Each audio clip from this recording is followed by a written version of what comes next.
Welcome, friends and fiends, to another Red Death Mask stream. We are back.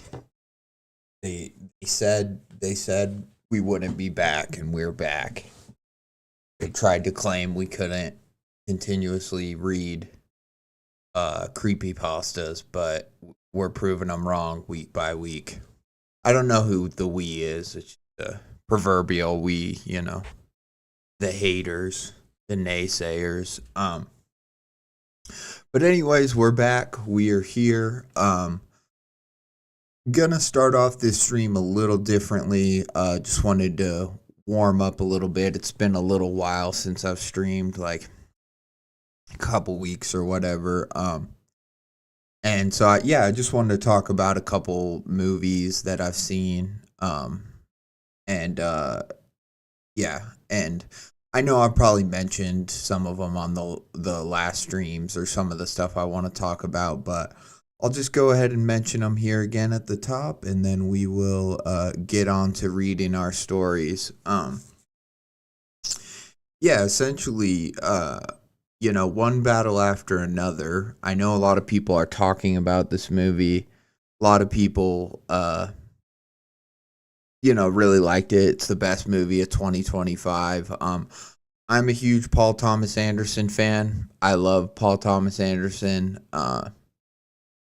His movies are just so different. And like, if you show somebody this movie and then are like, yeah, and the same guy made There Will Be Blood, to me it's always like, it's just crazy to me. Because there's some directors who really, not that they make the same movie, but it's like they only, all their movies have the same kind of aesthetic, and this Paul Thomas Anderson is not like that at all. And it's just so cool. So basically, one thing I just wanted to say about, I don't think I can show it, I'm sure it'll get claimed or whatever, but kind of this scene throughout the movie, well, it's really several scenes back to back to back, but it's basically when Benicio del Toro is first helping Leonardo DiCaprio's character, Bob, and they call him Sensei, and Leonardo DiCaprio meets him at his daughter's karate school and is like, I need to find my daughter. I need you to help me. And then they just kind of start going through all these different places. Like they go to a little market and they're kind of running from the cops and there's anarchy on the streets. And it's just so much fun because I know that a movie is like elite. This is how I like enjoy movies and watch movies. When there's a scene where like a lot of shit's happening and I'm like, oh, I want to watch the movie that's about this other thing that's happening, and it's just in the course of the movie, that to me is always like a good sign. And I love the whole complex operation that Benicio del Toro's character has, where he's got like this underground railroad for like migrants, and he's like, helping them get to the church basically because the whatever military people are coming to make arrests. They're really primarily there to find Leonardo DiCaprio and his daughter, but they're also, just smashing skulls and like taking people in. And it's such a cool like series of scenes back to back, and it just like, it really made me just want to like know more about Benicio del Toro's character, and also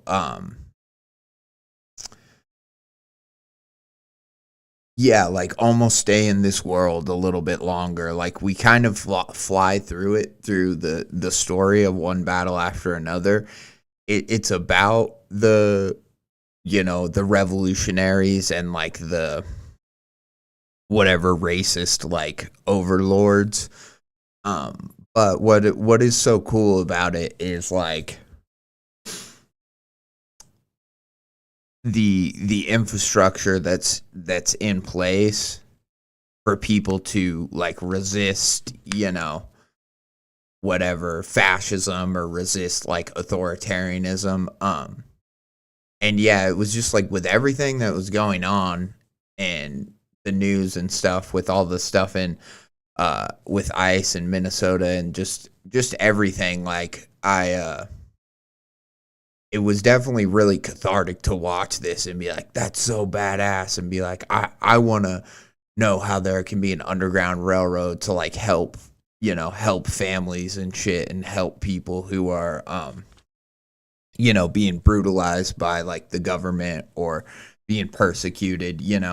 And so it really had this cathartic kind of tone to it that I think is like maybe why the movie has, because it came out like a while back, right? It wasn't.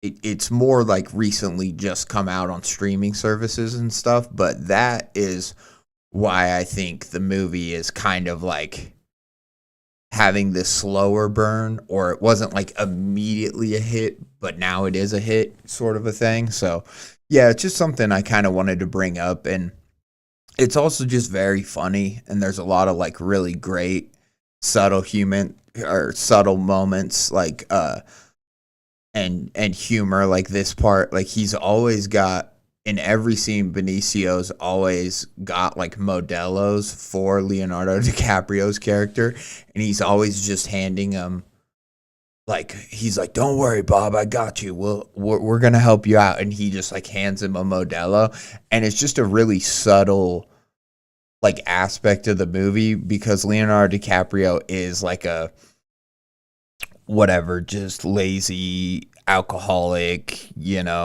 stoner, ex revolutionary. Like he's definitely not at the top of his game, so to speak. And it's just this funny kind of like relationship there where they have where they're like, we gotta run, we gotta find my daughter, blah blah blah, and he's like, we will, Bob, we will, and then he hands him the Modelo, and he's like, oh, thank God, and it's just such a funny, like small thing that's in the movie, as well as like all the shit with like Leonardo DiCaprio falling off the roof, stuff that's in the trailers, but really in the movie, although I had seen some of the scenes before, they all really like surprised me and really just kind of made it just a fun watch. So I'd recommend it. I'd also recommend if you haven't seen it,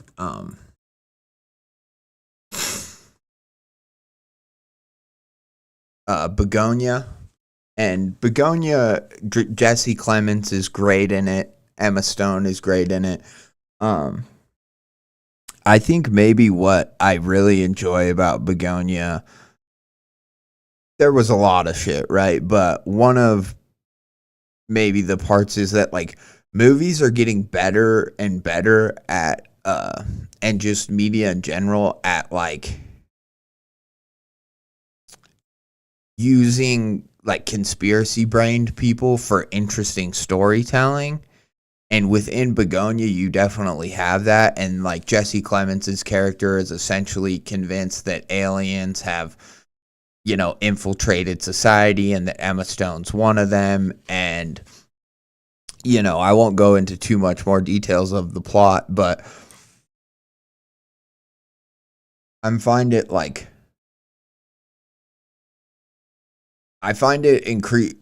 funny that so often now people aren't just straight up bad guys anymore. Like there's not just a guy who's like, I mean there is in some movies, but in a lot of these like dark comedies that are increasingly becoming the more like common type of comedy that's made. It's got to be a dark comedy, right? It can't just be a straight up comedy. It's got to be a dark comedy.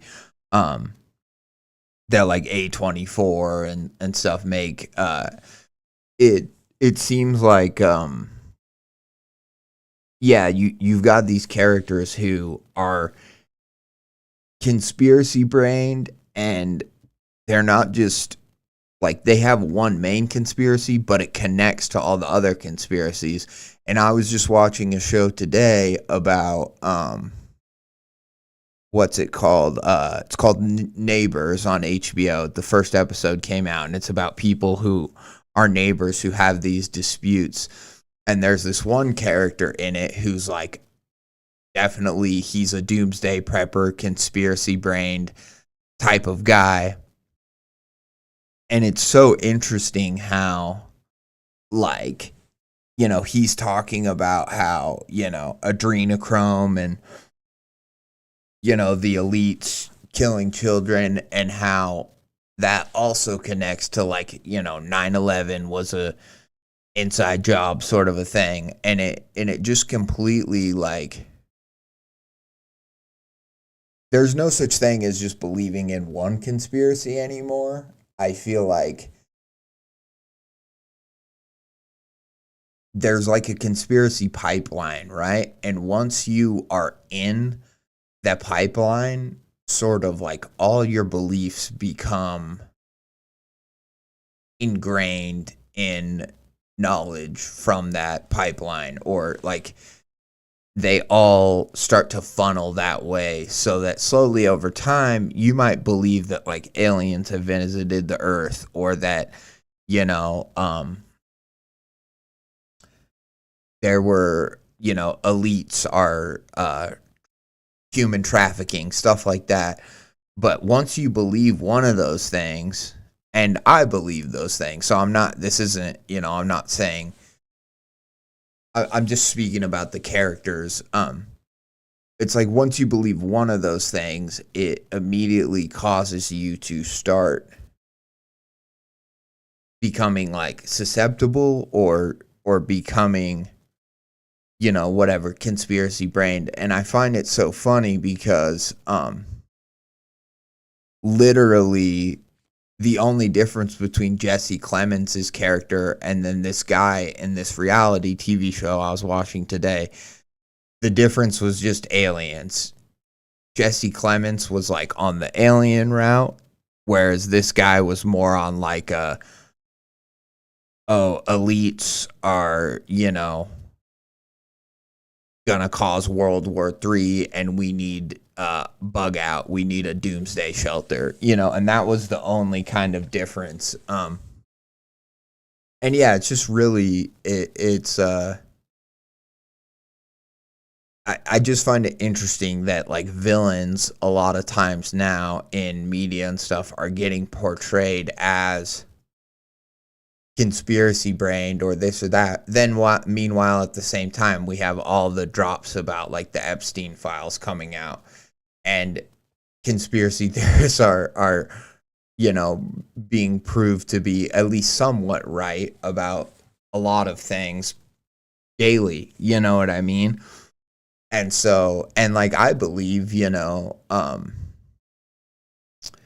a lot of people would say it's a conspiracy, but I don't believe that MLK, I think the government had something to do with that. I'll put it that way without saying it like too blatantly. So there's plenty of stuff that I don't like, that other people might consider a conspiracy, but I don't even consider a conspiracy like that, And yeah, it's just really really entertaining. These are two really like good movies that I feel like just have a lot of relevance today. Obviously they're more recent movies, so they should, but yeah, they're just some movies that I've been enjoyed over the past couple weeks. And because I haven't been able to stream. I just wanted to talk about them. I just wanted to kind of recommend them and put it out there. Um, and also just to say that, you know, I've been super busy. Obviously, I got a lot of stuff coming up in my life, and so hopefully I'll still be able to stream as much. But if I'm not able to, I'm just getting busy preparing for my wedding and everything else. So don't take it, don't hopefully take it too hard. And just, yeah, hopefully we will get back to, here in a few months, get back to where I can stream like regularly and actually have a stream schedule that I can stick to. That's the goal. So that is always going to be the goal.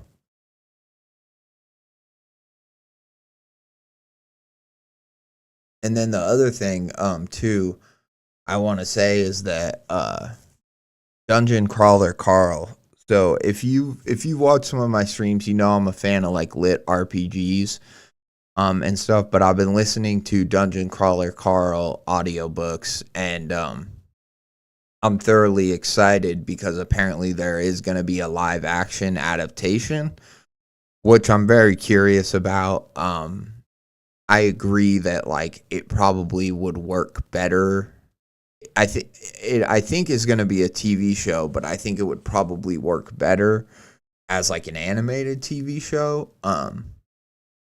But I am really excited regardless, and I think it's a super fun series. I think if you haven't read any other lit RPGs, it is a little bit crazy. It's maybe not the first one I'd recommend to people, but once you kind of understand what lit RPGs are and kind of like I don't know, the reoccurring like formats and like tropes that kind of happen in them. Like usually there's going to be dungeons in some way. Either the world is a dungeon, everything's a dungeon. A dungeon is like at the center of it.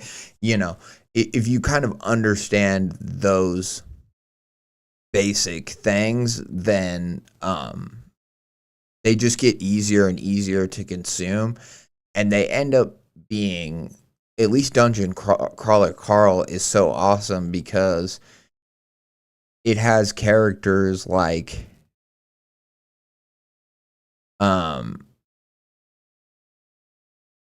I don't know, like your typical kind of like badass, like tropey, like 1950s gangster or something like that, but instead they're like an orc, or just weird stuff like that. So it's really it's lit RPGs are great if you like things that kind of like genre bend between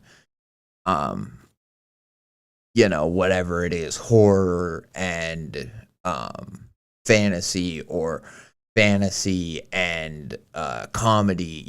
It has room for it all, and that's kind of what I really like about the lit RPGs, and Dungeon Crawler Carl in particular, is that there's not a lot of rules, and yeah, they're made to be kind of like broken anyways. And Matt Dinneman, the writer, has talked about how he writes himself into a corner on purpose, or he has his audience, like via his Patreon, put him in a corner, like they vote for stuff and decide what's going to happen. And then because of that, he gets written into a corner, and then he has to get himself out of it. And yeah, I just think that's really cool. And that's I think cool advice for like us as writers and as people who are looking to get better at storytelling, is like how do we challenge ourselves, and how do we find like interesting ways to kind of stimulate, rather than just doing the typical like horror idea, or what, like, how do we make things scary that aren't supposed to be scary, or that, don't easily fall into the horror category. How do we kind of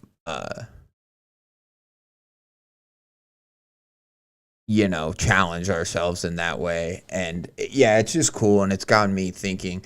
That series in particular has gotten me thinking, like, a lot more just about, like, yeah, just stories and writing. And it's great, man. It's great. I can't recommend it enough. I'm only into, like, book 3 right now, so I am really curious to get into the more recent, because I think they're still coming out from what I understand. I'll have to look into that, but I believe they are, and that's what I like. Like, that's what I'm excited to do. Is I finally have, and I've had a few series, but I finished, like, what was it, Rise of Mankind, or at least all the recent uh ones of those and stuff. And so I'm glad that I finally have another series that, like, I can just listen to at work and really sink my teeth into. It's awesome. But anyways, without any more rambling with me, or rambling from me, let's get into sorry, I'm just showing all these messages, not that they're bad or anything, but um yeah, let's get into cat eyes from the first person.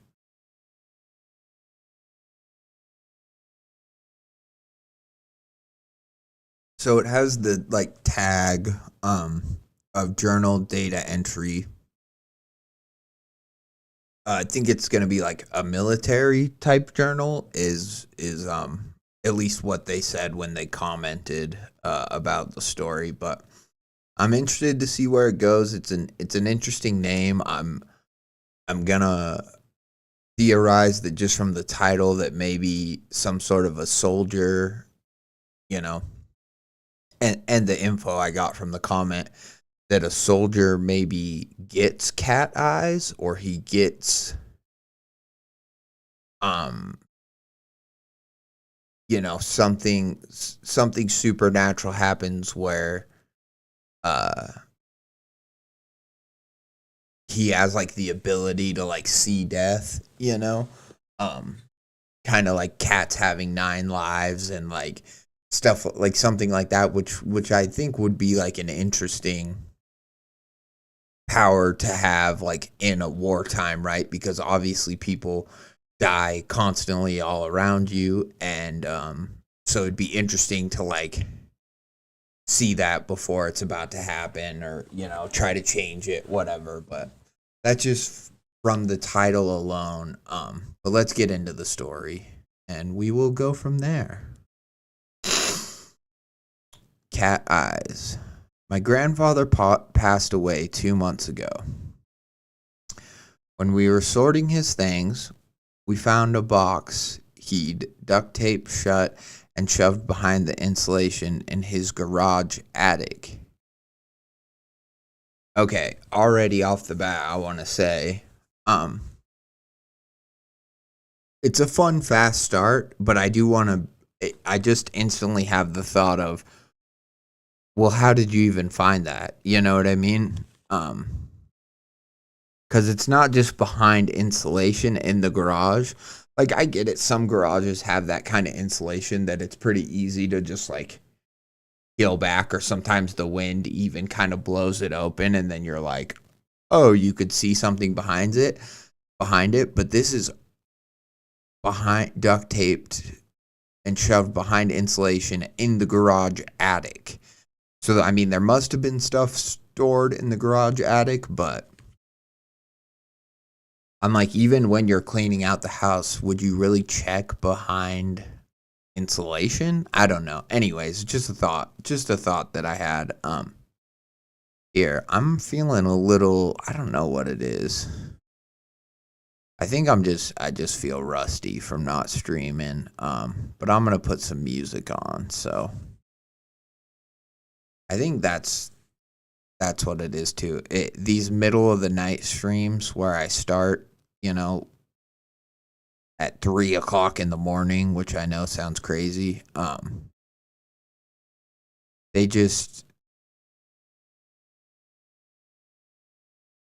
yeah, I need to get a little speaker or something to play background music because it just makes me feel weird talking so much.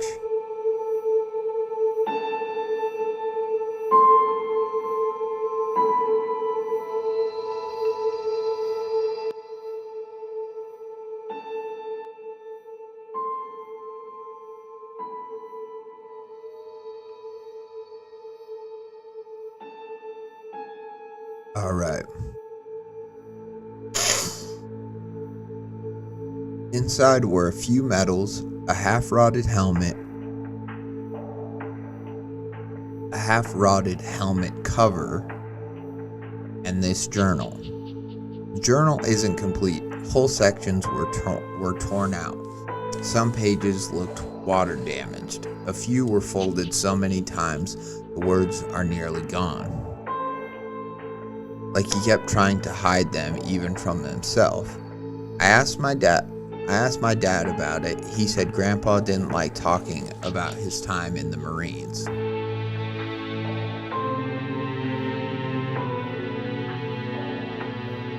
He said Grandpa told him once, some training scars stay with you.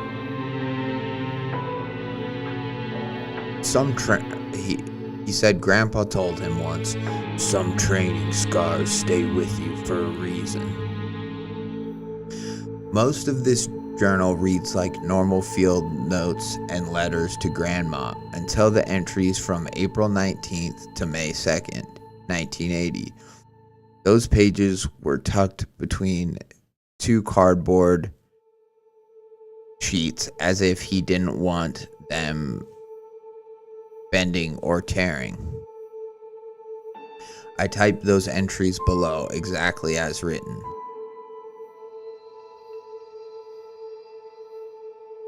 If this is some kind of story or joke he meant to tell someday, fine, but something about the handwriting changes. The way it slopes, the pressure marks on the page. The last few entries don't look like someone writing to a loved one. They look like someone writing because they're afraid to speak. Here's what he wrote. Okay, interesting prologue here. I like that this isn't super old. It's like 1980s, right? Like we're not going so far back. It seems like very plausible, very possible. Sometimes people go, "Oh, I found these old notes," and they're like they're from my uncle or something. But then they're like from the 1900s, like 1910s, and you're like, wouldn't that be more like your great grandpa or something? But anyways, I like this last part about not so much like the pressure marks. I understand that you could maybe sense a difference in the style of handwriting, like if a person's panicked. But the way that it says, like, he was writing because he was afraid to speak, and that it didn't seem like he was writing to a loved one. Because I think I agree that, like,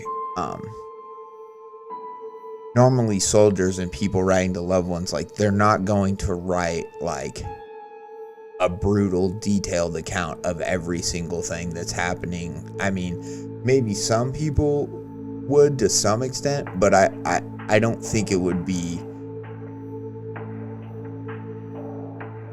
I think it would get dressed up and things would get changed, because they don't want their family to worry about them and stuff like that.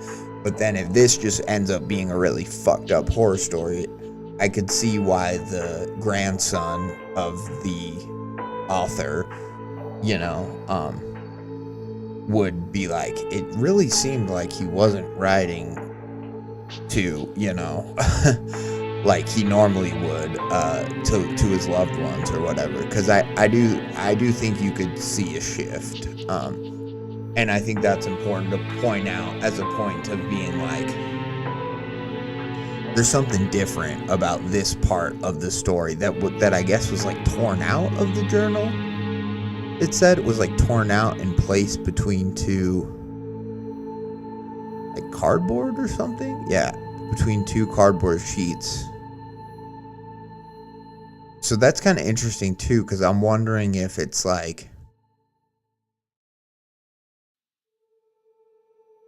maybe he was old and he had like amnesia or whatever, like Alzheimer's, to where he forgot, and so he was like, he still wanted to preserve it, but he wanted to like hide it from himself, even because maybe he would go back and read this journal to try to remember his past, but like he wanted to leave this section out, but he still wanted to preserve it for someone else to come along. So I don't know, it's interesting.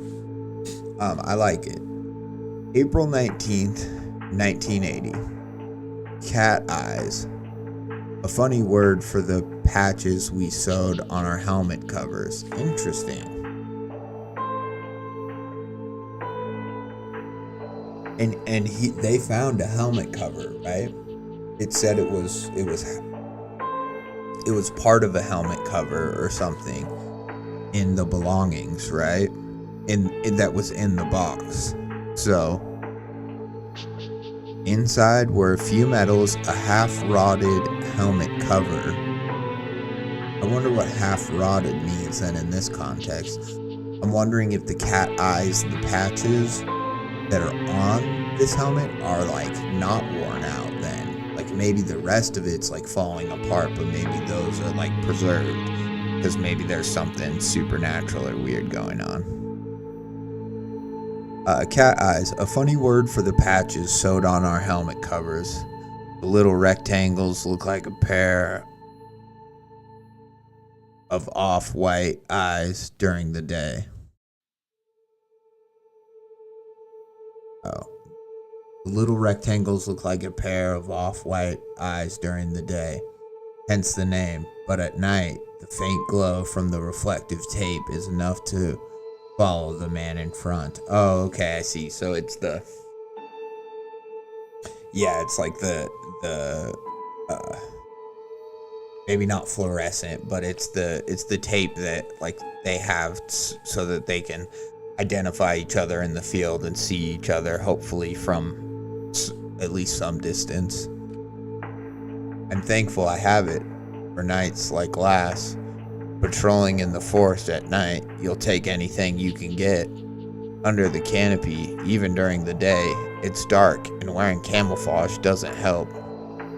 I almost lost sight of Radcliffe yesterday.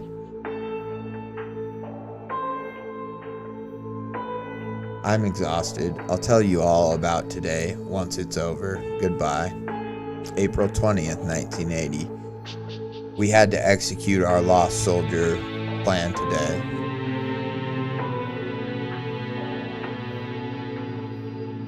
Oh, like, okay. Like, they had to, basically somebody went missing and they had to do those protocols.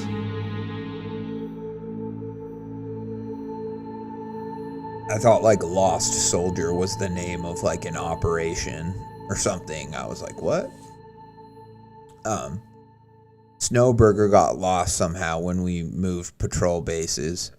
His battle buddy, team leader, squad leader, somehow didn't catch it until we were at our new site.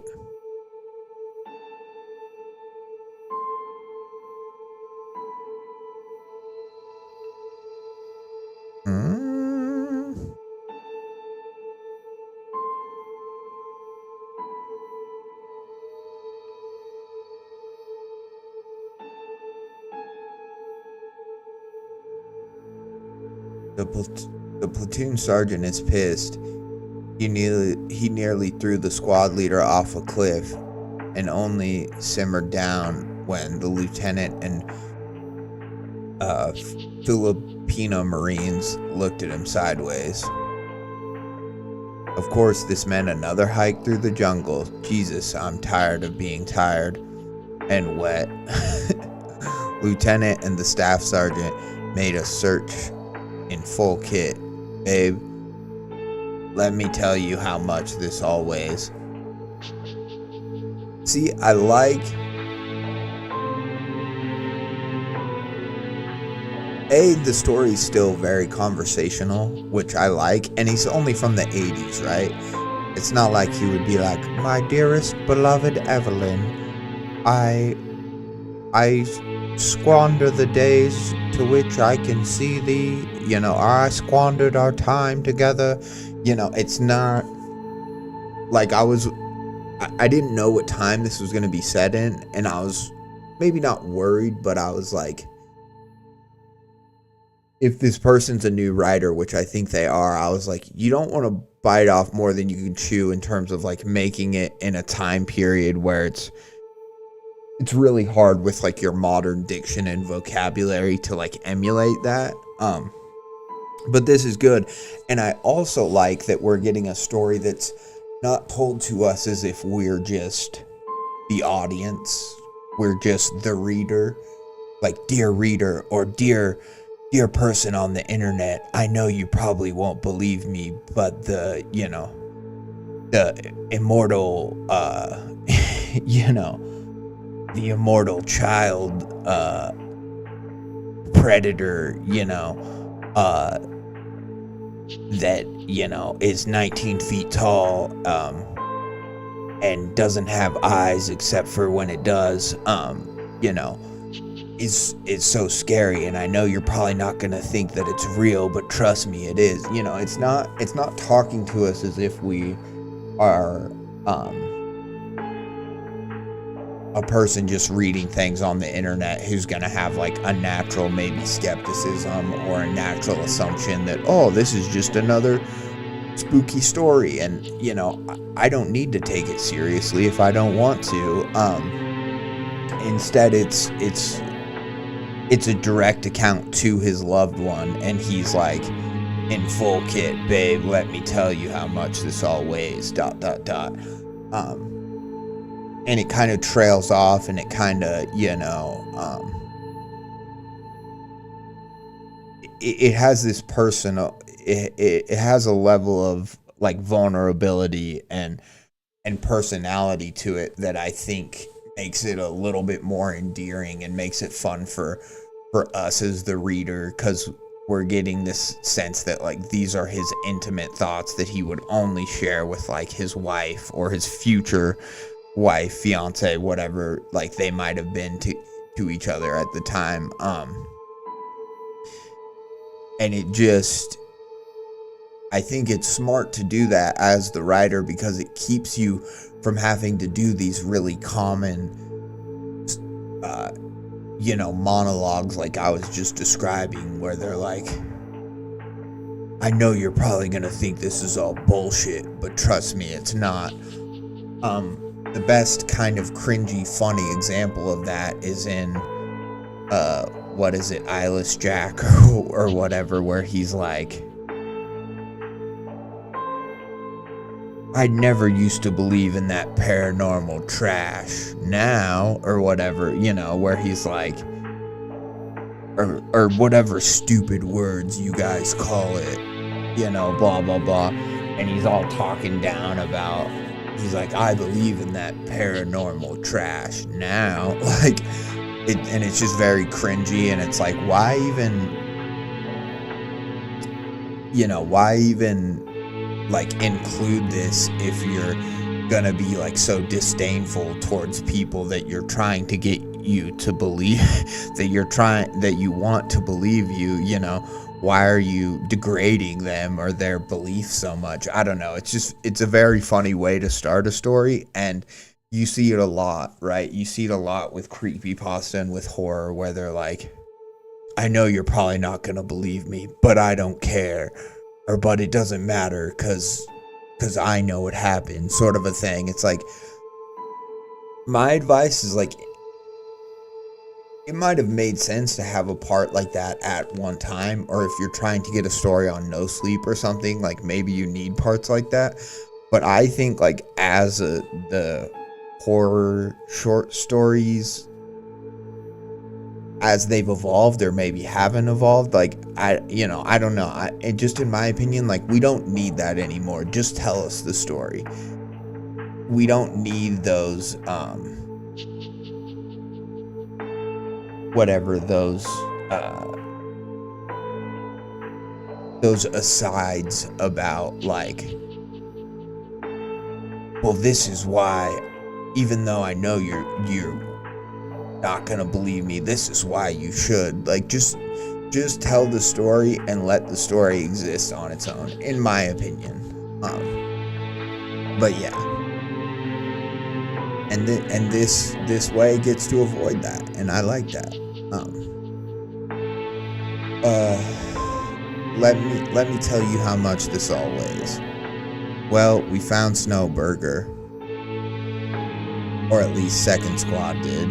They say he was curled up, tucked in a hollowed out dead tree, shivering in the heat. Luckily, he had his gear, so we didn't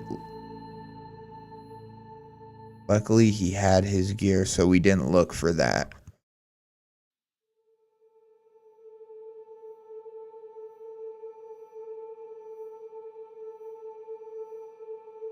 I'm kind of confused by that line. I don't know if I can put my finger on why. Should it just say luckily he had his gear, so we didn't have to look for that? Like, is it just saying he had all of his equipment is basically what it's trying to get out? I don't know. Anyways, doesn't matter. But I heard he fell and knocked himself out. I'll have to ask his battle buddy. Funny thing is, his helmet was mangled, or at least that's what Sergeant Triplet said. Something slashed the back, but my sergeant said after inspecting the helmet, something took a bite. That's all I heard from that. Staff Sergeant told us, "Shut up, look away," but the Filipino Marines were whispering to each other. They were the only ones talking, but Staff Sergeant didn't have the gall to shut them up. So I'm guessing they're in some sort of a joint, like, operation deployment with the Filipino, like, so I assume they're in the Philippines.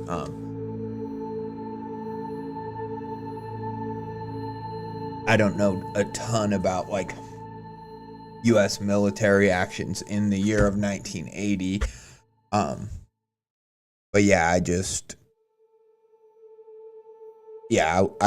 I want to be sure, because yeah, he was talking about the jungle, so yeah, they've got to be in the Philippines. Once we got back to the patrol base, they put me on the gun. I couldn't ask around to see what truly happened to Snowburger, which is why I'm writing to you. I hope your day was better than mine. I love you. April 21st.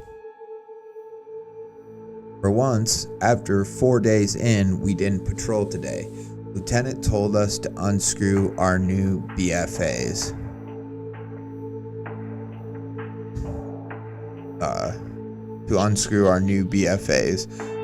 The red metal fangs on the end of our rifles. They allow for hot gases to be contained so our weapons can cycle properly and stop live rounds if loaded on accident. We don't have that. Well, anyways, as a boot like myself, you don't question anything. So I'm guessing that's some sort of that's like a stopper. That's like a to where even if you put a live ammunition in a gun. So I'm guessing they're kind of like just doing routine training things, and so they weren't leaving with like live ammo, and they're real guns, but they're not. They put a mechanism in it so that it makes it incapable of firing. And so I guess the point of that is that they need guns. They need guns that can actually shoot for some reason. I'm guessing whatever attacks Snowburger. Rumors have been going down the line. All patrols stopped because of what happened to Snowburger. Lieutenant moves Snowburger to be with him and the radio operator. Staff Sergeant has gone up and down the line telling us, no fucking talking. If I hear one word, if I catch you sleeping, I'll smack you the fuck down. Sergeant Engel told us only fire team leaders and up are allowed to talk.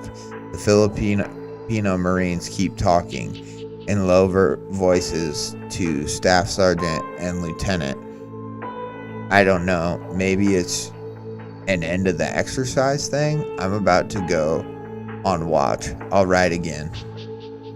April 22nd. Lieutenant has been working the radio for nothing. Sergeant checked our helmets and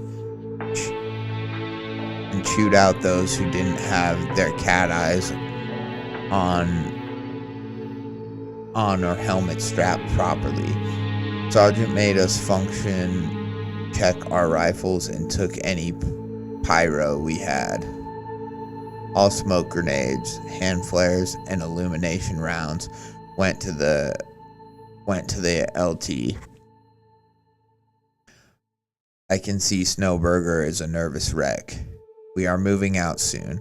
I'm chafing so much, it's goddamn wet. Okay, I'll write soon. We are on a hill now. If I wasn't so miserable, it'd kind of be nice. Lieutenant is working the radio, and we are still rotating a defense. I don't think Op 4 is out there. Yeah, I don't think the Op 4 is out there. We did a movement to contact to the new patrol base. It was slow and painful. I know you don't know what that is, but just know it sucks when you do it. I could tell Sergeant was on edge. He normally keeps cool, but he hissed orders. Every movement in the brush beyond us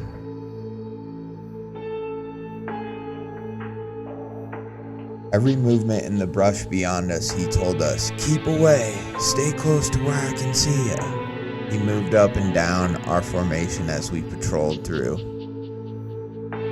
The echoing thunder of a single round broke from the right flank. Get down, Sergeant said, and then he had us take sectors. Someone shot an M60 round into the jungle. Rumor has it was Lance Corporal Peterman. He's a boot killer. A real mean son of a bitch. Why, I hope the rumor is true. I don't believe it. Rumor has circulated throughout the patrol base. Some say he shot at something out there in the jungle. He told people he heard something crumpling and heading towards him.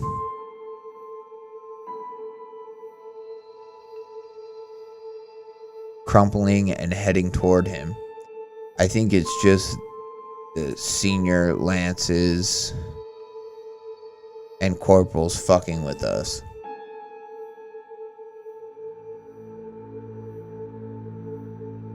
Well, the rest of the movement to contact was uneventful. I walked through so many spider webs, stepped over endless logs, and now I am writing.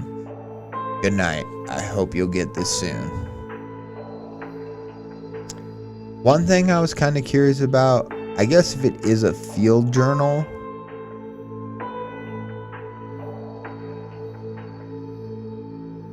I guess maybe you'd write in a journal and then just like tear out the pages and like mail them like once you could, like in a letter. I don't know. I guess I was just kind of, well, and I guess these are the pages that are like torn out, right, and put in the cardboard. So maybe the wife hid him. Maybe the guy didn't even. Interesting. I don't know.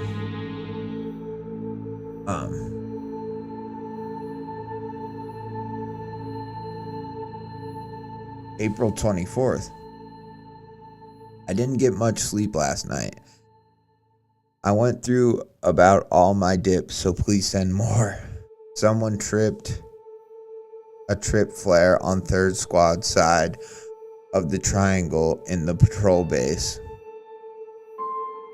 I know you will ask. We get into a triangle with a squad making the sides. No one shot, no one knows who did it, but we all pulled 100% security and remained in stand 2. I think it was some dickhead who went out to take a piss.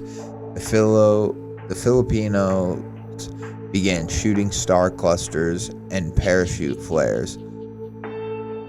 The whole sky was lit up with some grand fireworks show. Most of us abandoned our sectors of fire and looked to where 3rd Squad was. It was funny hearing the hollering and angry voices of their sergeant and team leaders yelling, "Hold fire!" However, the fireworks show came to an end as I heard Lieutenant shouting, no more, check fire, stop! We need to save the rest."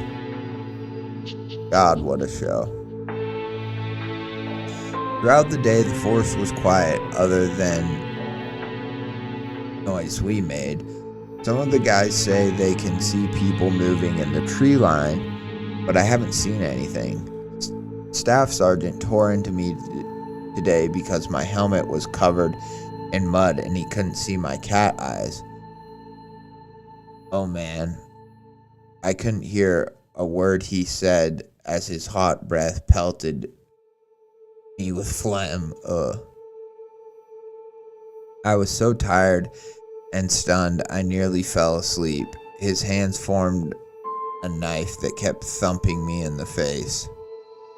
I cleaned my helmet off in front of him, and then my sergeant and team leader got on me, and the cycle repeated. Yup, I ain't staying a day longer than my enlistment. April 25th. Something ain't right. Last night, Lieutenant and Staff Sergeant let us break light discipline. We were allowed to smoke and use red lights as long as we were awake.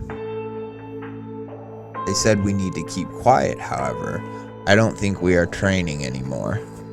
Yeah, no shit. What led you to believe that? Staff Sergeant plopped himself next to me last night and began smoking. He said nothing at first and looked straight ahead into the forest. Radcliffe said nothing too, and tried to remain as still as possible to not catch any flack. Staff Sergeant began smoking and said, "You know why we wear cat eyes?" He said, "You know why we wear cat eyes?" "No, Staff Sergeant," we answered. Obviously, to see each other at night, but we were too scared to give an answer.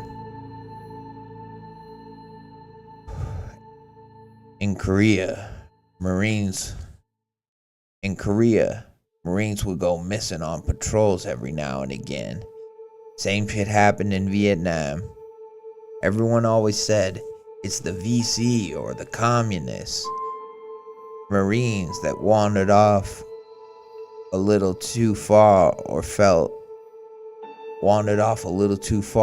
knelt down to get some water out of sight seemed to go missing. He pulled from his cigarette.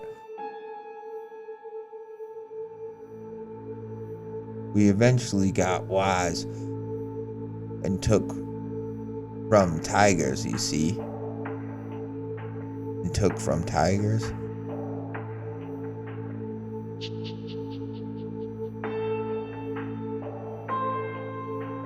Oh, okay.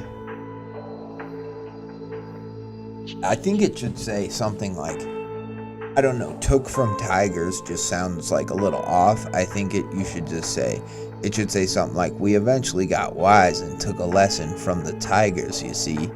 Fake eyes on the back of your head makes whatever's out there think twice.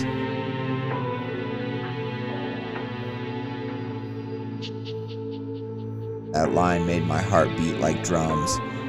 My body went cold in the hot jungle as goosebumps wet up my arms.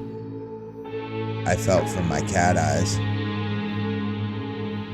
How can... Staff Sergeant, what's out there? In both Korea, Vietnam, and Radcliffe asked. I don't know.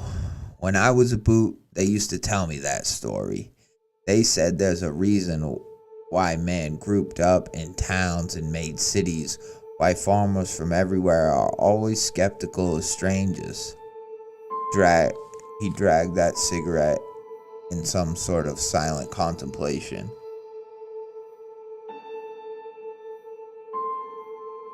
Radcliffe and I decided it was safer to say nothing. The forest near pitch black. He left us, and Radcliffe and I couldn't make sense of it. Our team leader asked us what Staff Sergeant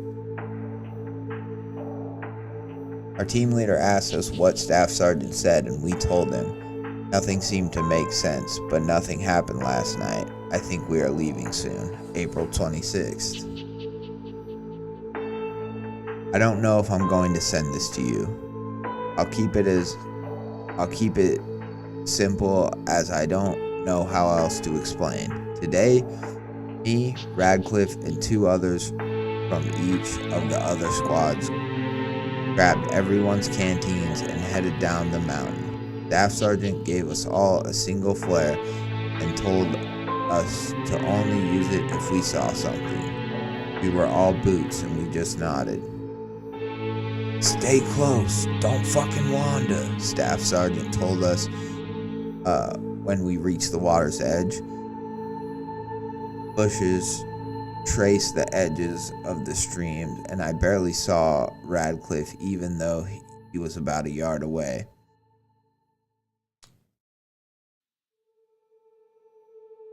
I thought the footsteps and movement in the brush was Staff Sergeant, so I didn't pay much attention. Ah, shit. See, but they're already scared, so I don't buy the whole, like, I don't know if I necessarily buy the whole, I just thought it was the Staff Sergeant, the rustling in the bushes, you know? I mean, I guess it makes sense. You're with a group of people, you're gonna hear other noises and assume it's the people around you, but, and I also, is this nighttime? It says today. They gave us the canteens and the flare. And I'm just kind of confused about this line too. And I barely saw Radcliffe even though he was about a yard away. Does that mean because like the brush was so tall? Like, is that what it's kind of saying? Or is it like the jungle's so thick, you know? But they're also like by the stream, so you would think if like a stream's in front of you, I don't know. Anyways, it's hard to see is the point that the author's trying to get across. It just almost made it seem like it was nighttime, and then that's why I was a little confused about that. But anyways, I'm digging it. I'm digging the story so far. I just, yeah, the little things here and there. As soon as I heard something like construction paper crumble, a pressure squeezed my head and yanked me away from the stream.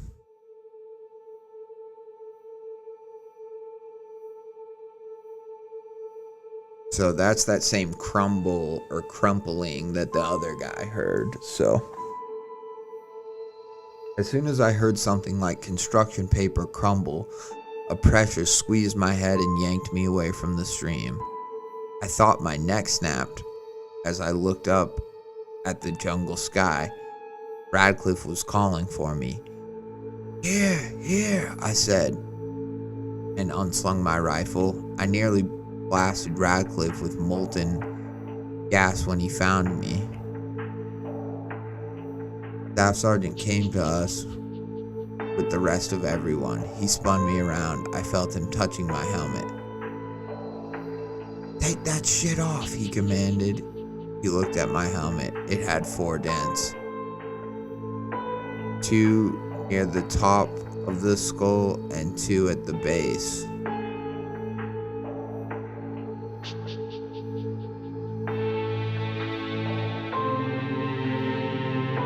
I was trying to think of that.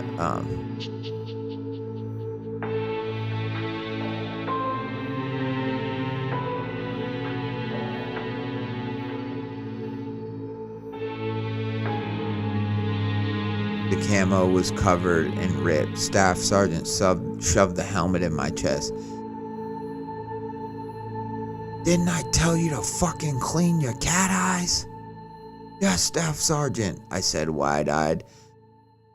He checked me for a concussion. Staff Sergeant did a head count and shot his rifle. The gas splattered the leaves and shook the brush he shot at like a musket. He chambered another round and fired. Oh. No, I'm not trying to print it.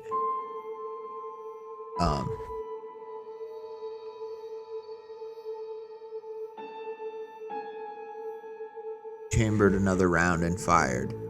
Cocked, fired, cursed, and cracked a flare. The damn guns don't cycle properly without the BFA. Who was that, huh? Why the fuck did you let him get close?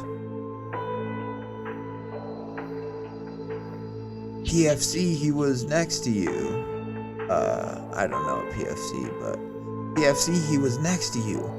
He looked at Mendez. Mendez looked shocked and checked behind him. Who, Staff Sergeant? Mendez asked. There were no other words when we formed a ranger file and began our trek up the mountain. Staff Sergeant radioed on black ear walkie-talkie. Contact. I don't know what the fuck it is. I thought it was one of us. Heading up. Our canteens rattled. We tried to silence them, but Staff Sergeant told us to let things clang.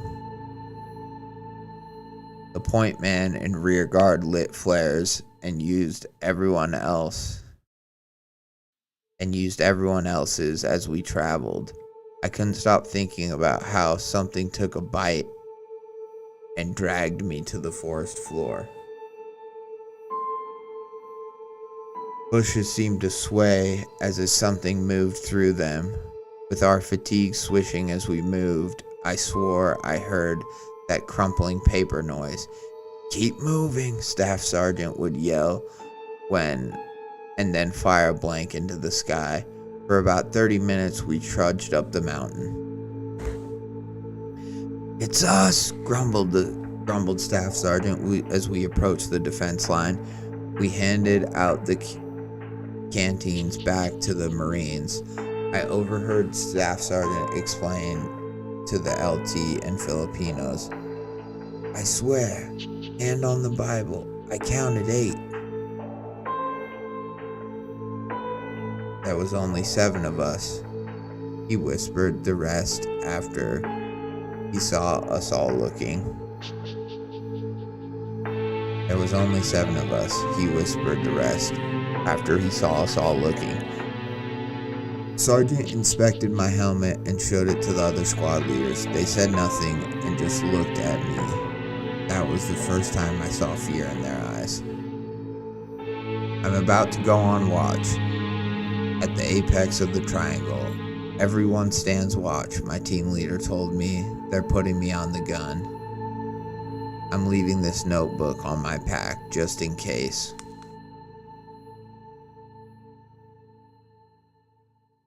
So I assume that meant the thing was with them right from the beginning when they left. Because that line is creepy about the whole, I swore there were 8, and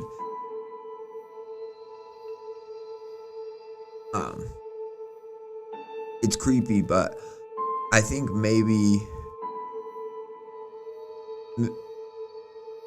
there just should have been a line earlier about how, like, because I thought there were only 4 of them, meaning 4 soldiers.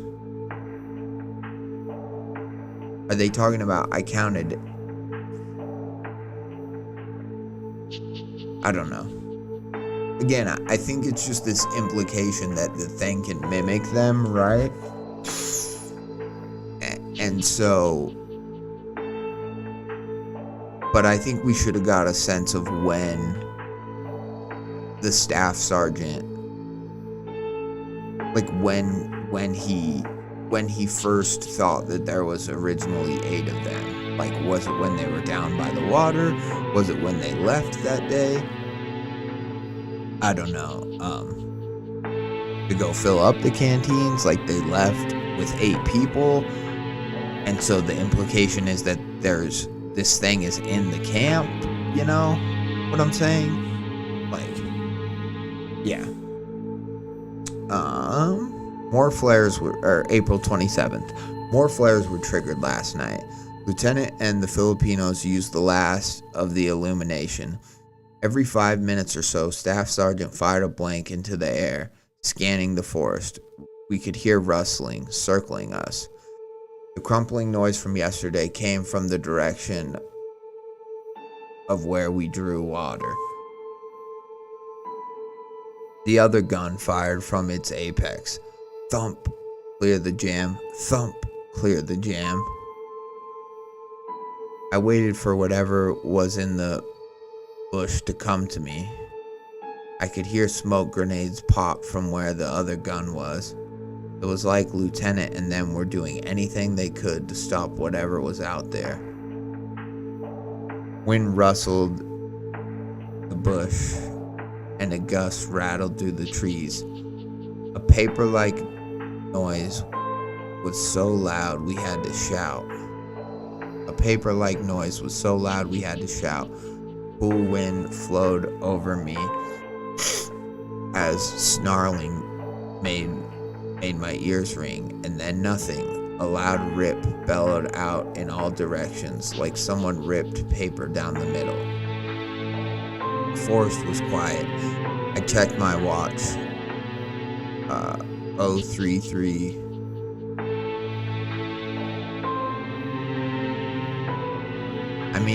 I know that's like 3 o'clock in the morning, 3:33 in the morning, but I don't know how to say like 033, 333 hours or whatever, however the military says that. Squad leaders did a head count, then another one. I could hear Snowberger crying.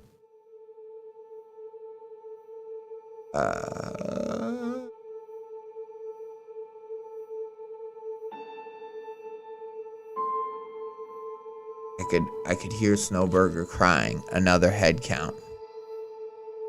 I heard a thwack as if someone swatted their rifle against the tree. Sergeant Triplett let out a scream and fired his rifle before it jammed. "It's in here! It's here! Look!" he yelled. It was so dark we couldn't see much beyond his red light. Lieutenant told us to use white light. I fucking hit it! Mendoza! It looked you? It looked like you? See, there's a few of these lines.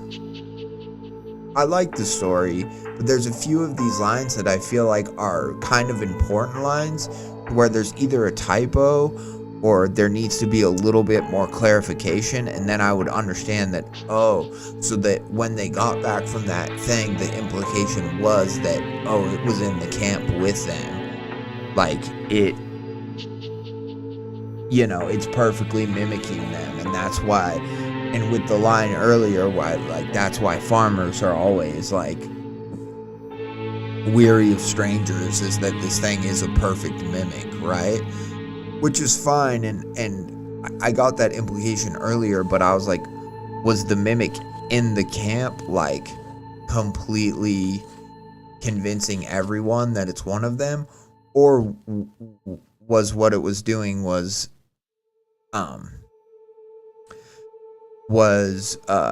once they left the camp to go fill up the canteens, the water, to get the water, was it joined the group? Because at first I thought there was only 4 people in the group, but maybe it was a bigger group. Maybe I misread that part. And so did it somehow join their group on the way out? And then when they get back, he's like, I swore there were 8 of us. But then they're like, no, there was only 7 of us. And so that's the implication, is like, it was out there with us. Like, which kind of is it? You see what I'm saying? And then, I fucking hit it. Mendoza, it looked you, I fucking swear. Lieutenant pulled in.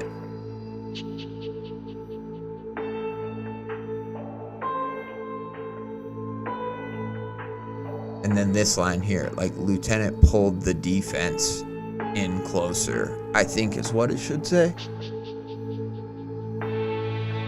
You know, it should be like, Lieutenant, yeah. Lieutenant pulled in the defense closer. Now we were almost shoulder to shoulder. We were told to pack up and be ready to move. End of exercise was called at 0800. Lieutenant said we have to pump 5 kilometers to a pickup point, and that trucks are waiting for us. We did another movement to contact. Some of us slung our rifles and pulled out knives. It was futile, but at least it gave us some sense of safety as we went through the jungle. I'm getting this out while on a halt. May 2nd, 1981. Is this a year later then? Or was all this in 81?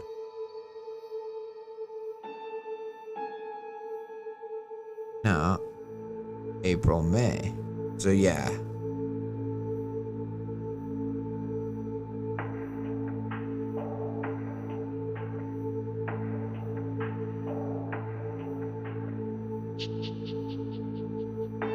May 2nd, 1981. No one said much for days. I was questioned by the operations officer, Major Mundy, and some other man who didn't wear a uniform.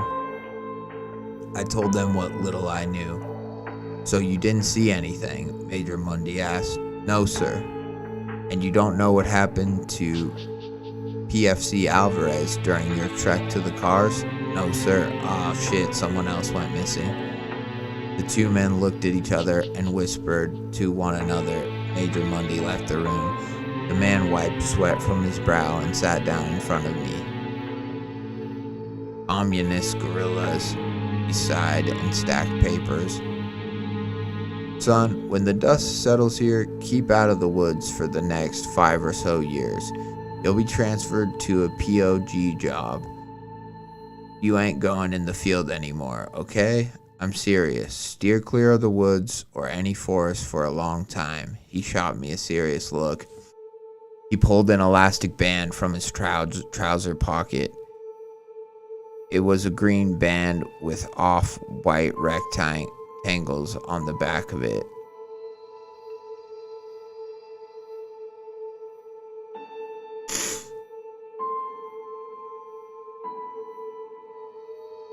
New cat eyes. Gonna have y'all start wearing this. He chuckled to himself and then shoved it back in his pocket.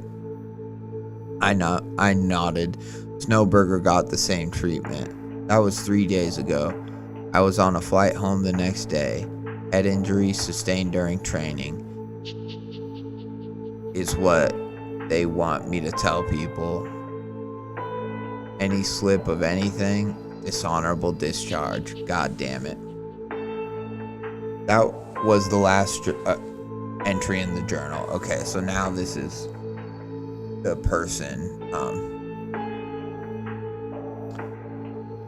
who found the journal, the grandson or whatever.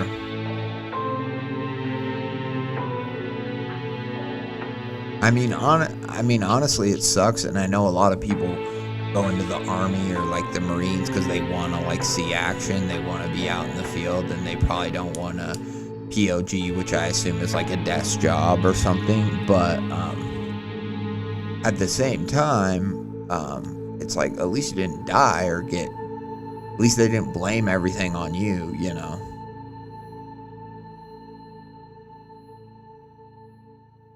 That was the last entry in the journal.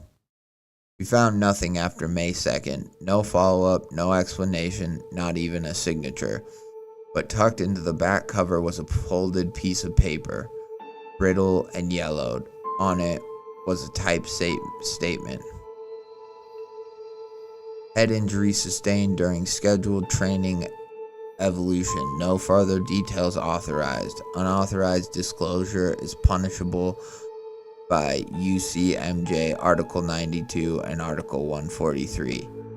It was signed by a Major Mundy and someone else whose name was blacked out with a marker so aggressively it bled through the page.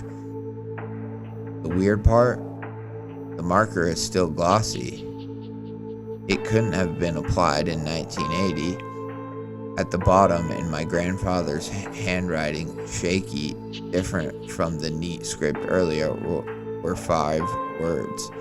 Don't go in the woods. Nothing else. My dad doesn't remember Grandpa ever mentioning a training accident. He definitely never talked about someone named Alvarez, and he sure as hell never let us play in the forest behind his property growing up. He always said, "Stay where I can see your eyes." That's a fun line. I like that. I thought he meant it in a protective, grandfatherly way. Now, I'm not so sure. If anyone knows what he was talking about or what happened in the Philippines in April of 1980, please tell me, because tonight I thought I heard someone crumpling paper in the woods. Fun ending. Fun ending. I like the crumpling of the paper. And I like the whole cat eyes element is like the best part of the story, in my opinion. Oh, this is just an auto moderator. Okay. I think it's fun. I think the cat eyes element of this story just adds a level of like realism to it. And the whole idea that if your cat eyes aren't visible, that this thing is gonna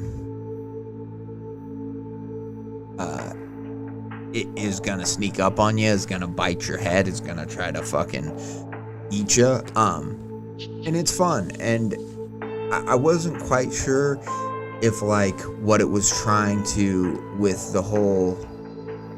Well, the whole thing was like it was the cat eyes, right? That the other guy was trying to show him. But then with this like later redaction, I don't know if they were if that was trying to be like,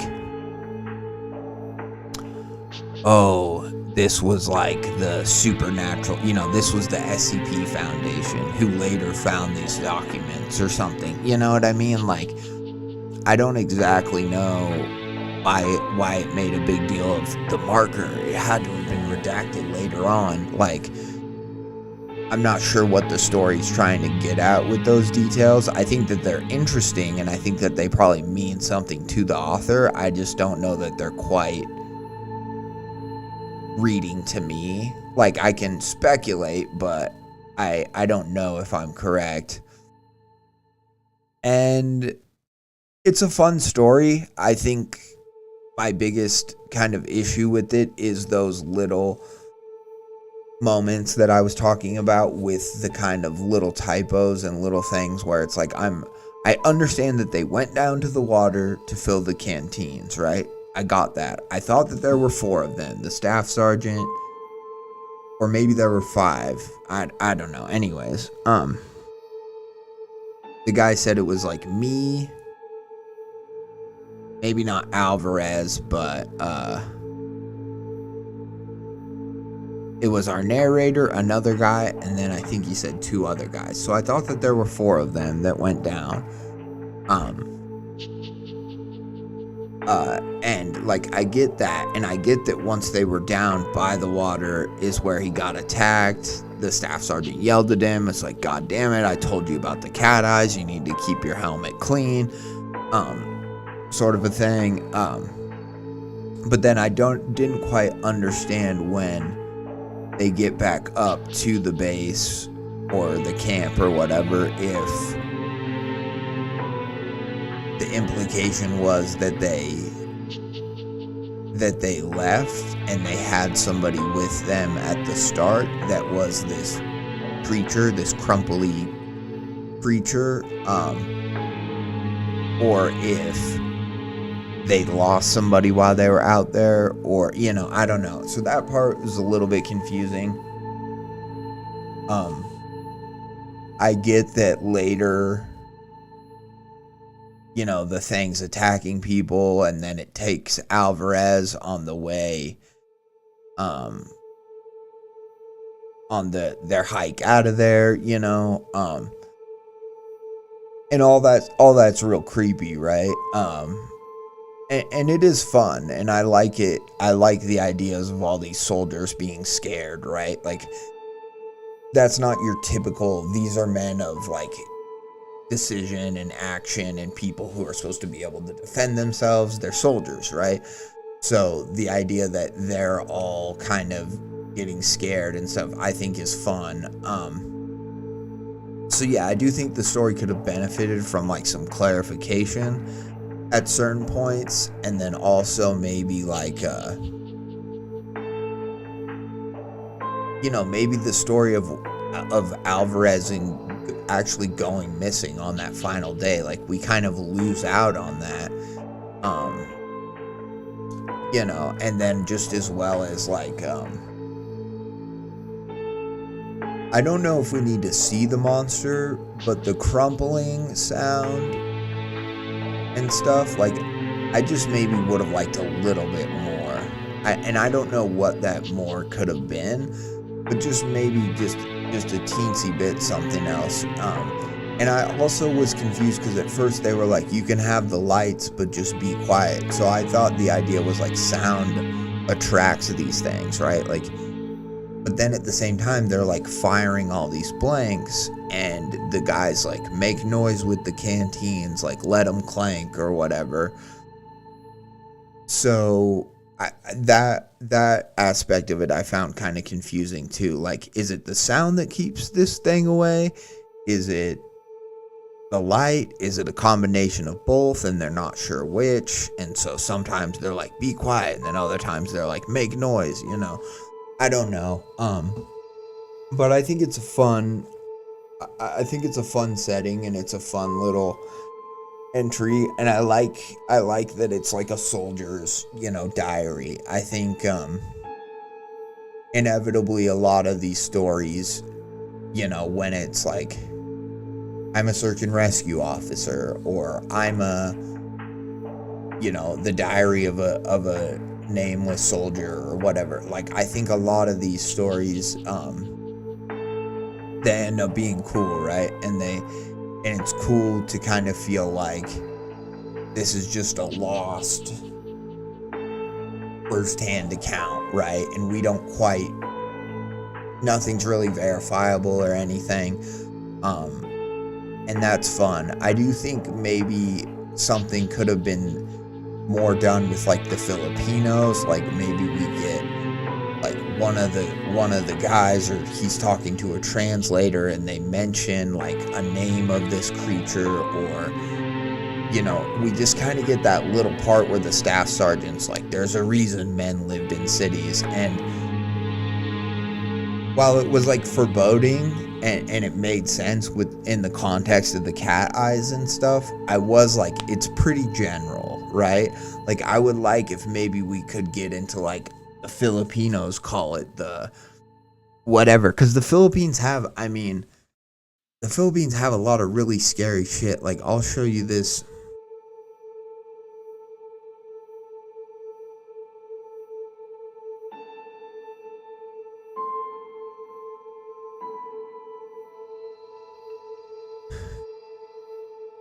Like the Philippines, and these are just fruit bats that literally eat fruit. But these are human-sized creatures. Like they get to be that big.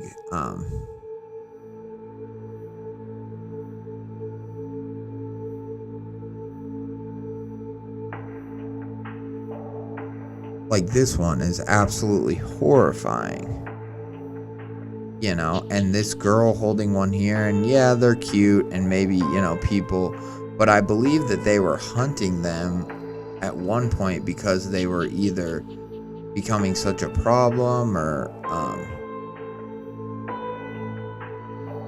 you know, it's just this idea of like, so they have these real life horror like shows, these fucking monsters that just live there, you know, that aren't real.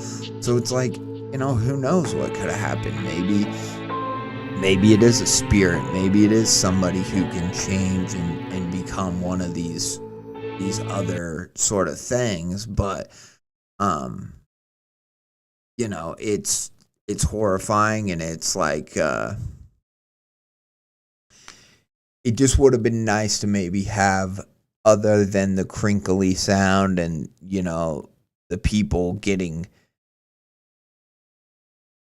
not only bitten but then like apparently mimicked or whatever, if we could have just got a little something else, like that the Filipinos are talking about it and he overhears something or whatever, I think would have been cool. But like, and it just would have added a little bit more, yeah, flavor to the story. But it was a fine little, you know, it was a fun little read, and I think, again, like it has strong points. I like the military aspect. I like the whole like just shut up about it, you know. And if you tell anyone else anything different, then you'll be discharged. Like, all of that I think is fun, and the whole cat eyes element, I like that it's a great name it's a great title for a story, and it's a great like it works so well in the story that, like, if you don't have these eyes in the back of your head, it's gonna get you, you know. um and that's fun, you know, that's fun from just a human standpoint, right? Because it's like, well, we don't have eyes back there, and so, you know, you forget to wear your helmet one time, or you know, your helmet gets dirty or whatever. It's like that's gonna be the one time when you know it makes you pay. That's fun. That's just a fun. That's a good use of like a real life whatever element coming to to be utilized well for a horror story. I like that. Very fun. So shout out. Thank you so much to the first person. Sorry, I forgot to mention that's whose story this was. It was the first person, but it looks like they're a fairly new writer, but they're posting, from what I can tell, quite a few stories around on different subreddits. So, you know, shout out to them. You know, if you liked this story, check out their other work. From when I clicked on their profile just earlier today, it's like I saw multiple knocks on my door. They've got, you know, they're posting that story around. A 2 sentence story, stuff. A woman's voice whisper from my closet. You know, yeah. So they're an active writer. They're, you know, they're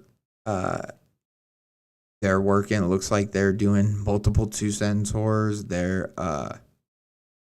You know, they're active, in other words. So check out their stuff. Support them, and thank you so much for letting me read it. It was a fun story. I look forward to seeing what you've got in the future. But now on to Mr. Americana from Harvey. So yeah, today we've got we're gonna start at part 11. Part 10 had the hazing. This is chapter 2. And yeah, we're just gonna read. If you don't remember, Mr. Americana had it had we've read it on the past streams.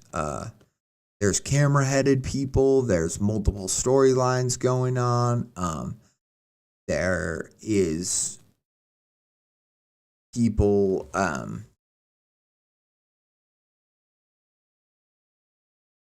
people sort of getting wrapped up in or like horrified by this consumeristic like entity called Mr. Americana, in which everything is like entertain, like here this sums it up. A murder on TV, a woman with psychic powers, a sex worker in a fur coat, a recovering drug addict in an Ewok costume. Renounce dignity, embrace entertainment, say hi to Mr. Americana. So that renounce dignity, embrace entertainment is the one of the crucial refrains you'll see in all these kind of short vignette stories that they're linking together, so they're not just standalone like vignettes, but they have this sense of like, this is the American dream. This is America. It's entertainment at the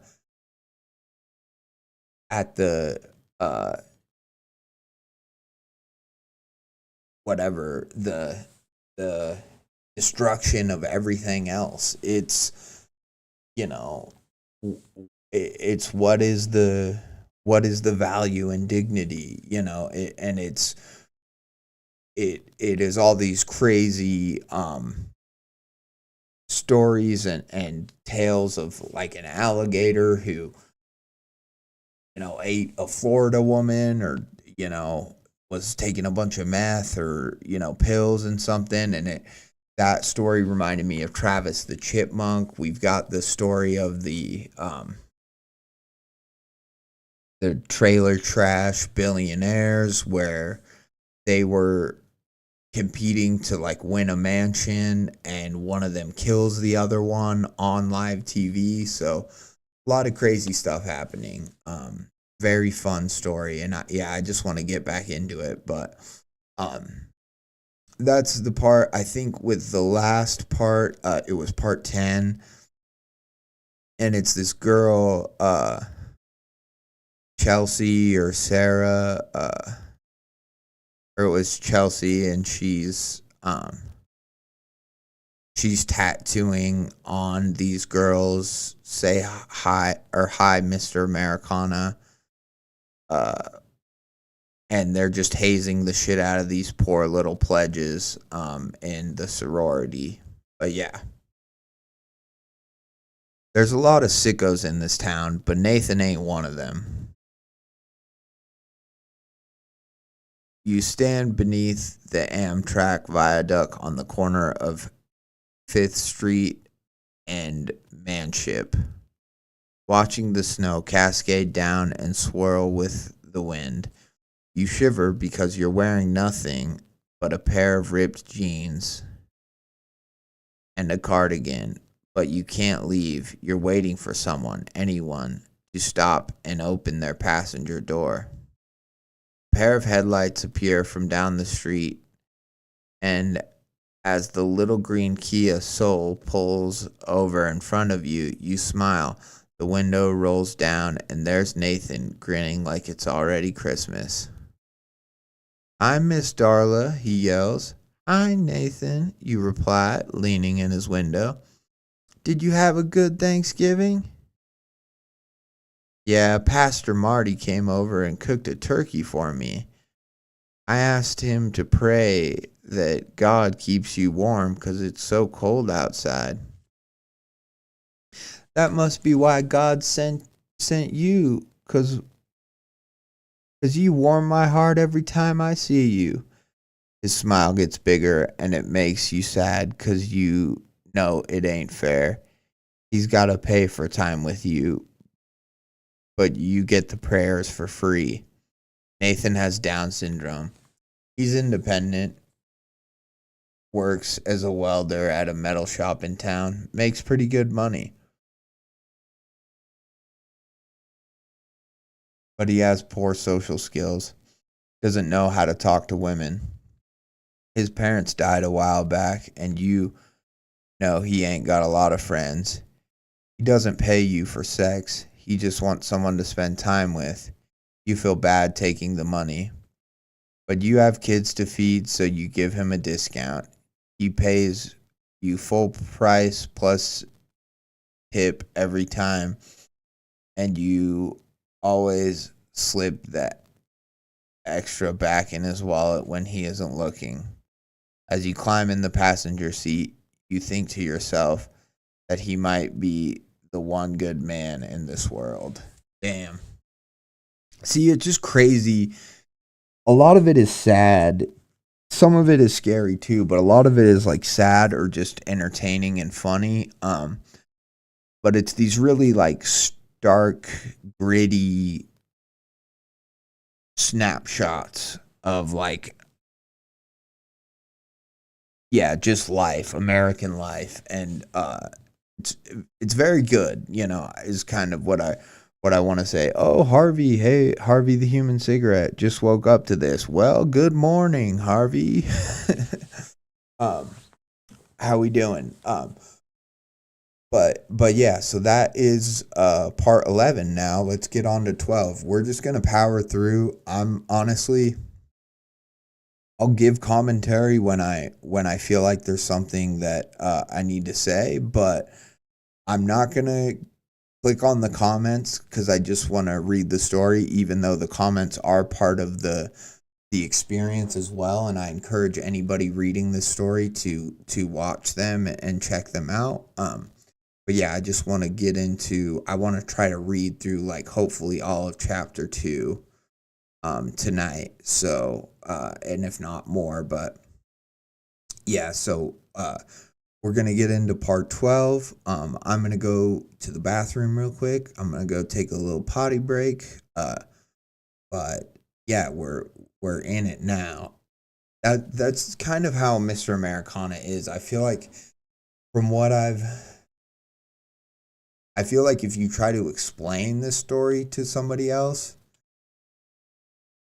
you're just it's going to be imprecise and not that good of like a summary, right? Your best bet is to just tell somebody to pick any random part they want and just read it. And then if you like that part, read some other parts or, just start it because um I feel like even though they are getting into as we go on, getting into a more uh fleshed out like narrative, there are some reoccurring characters and things. I feel like it's just as much fun as kind of like an individual think piece, like each part being an individual kind of the think piece on like depravity uh of I don't know, consumerism almost, like, or just American culture and how something like a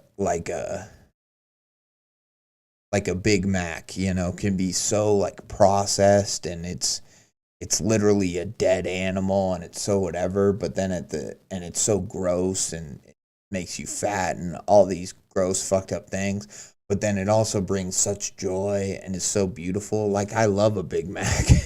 So it's like it's this it's this horrific juxtaposition, right? That's another way I would describe um this series, like horrific juxtapositions. um like in the last story, we had the man with Down syndrome, and then the lady of the night, and he's the one good man. But she had it's we see a prostitute in any other situations.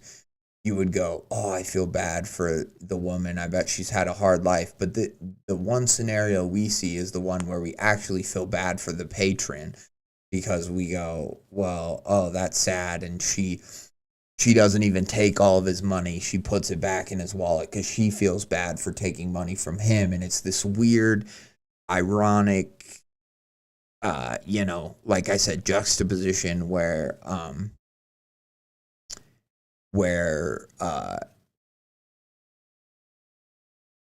we kind of see the horror of just what, like, not even just American, but like what poverty can be, and what like poverty in her life can be, in terms of needing to make her money that way. And then poverty for Harvey, in terms of like, he makes good money and he works as a welder, but he has poor social skills. He doesn't know how to talk, to people, to women. He is alone in this world, and he just wants companionship. And how he's poor in that way, how he is hungry for that. She's hungry, she needs to eat, her kids got to eat, and he's hungry, he needs someone to spend time with, someone to love, someone to know he exists. And just how kind of sad that pairing is. And how that image, that the the picture of this couple is just one note on the sheet of music that is the song of America or Americana. And yeah, just how kind of horrifying and sad that is. It's really good. So yeah, I'll leave it at that. I won't keep talking about the story, and we'll read it instead, but I'm going to go to the bathroom real quick. So also noticed here, with segment 2 being called Reunion and getting that gray text with the line that drops off, I mentioned earlier how similar this is to Alan Wake, but it is really similar to Alan Wake 2, down to elements of another world or the dark place emanating from beneath the lake within the town, and things coming out of this place to lure people into it. That's not a diss to this series saying it just took it from Alan Wake. I just like both series. We're then taken back to Martha's perspective reading the book. She's on the last page of the series of poems we read. Once again, we can see Marv P.S., his sigil, and a serpent. A serpent that's been alluded to a few points up until now, or the viper's sin as mentioned in the poem. One we haven't seen yet, but we will in a moment. For now, Martha comes across something much more alarming, as the next page of the book says her name, and around her name is the sigil of the triangle and the 9 circles. Then the book speaks to her directly. Will you behold me? Turn to me. Thou shalt hear the serpent utter through thy brother's mouth. Martha then looks up from the book and begins to turn around, which I have to say, first time I watched this, absolutely terrifying.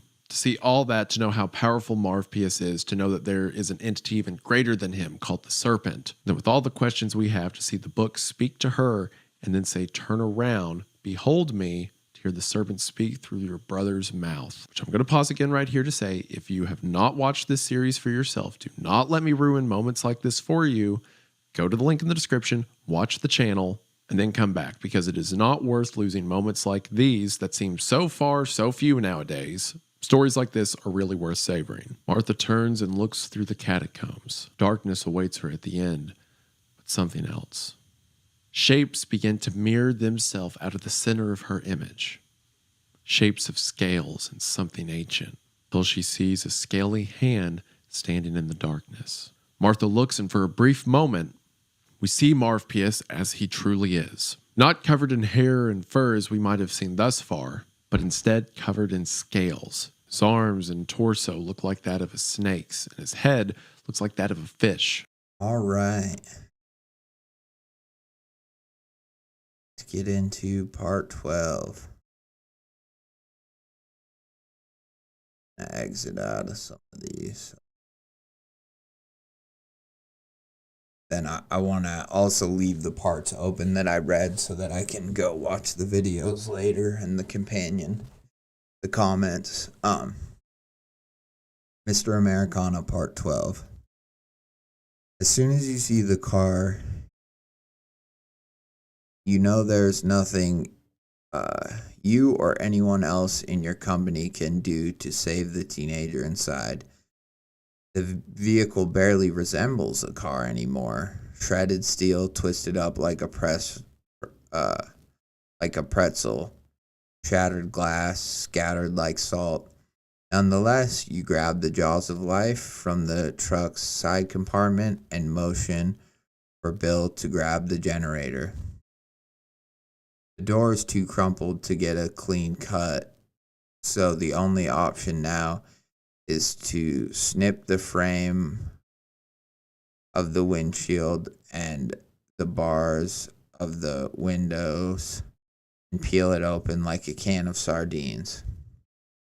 It takes a minute or so to set up the equipment and a few more to make the cuts, but by the time you do, you wish you'd saved yourself the trouble.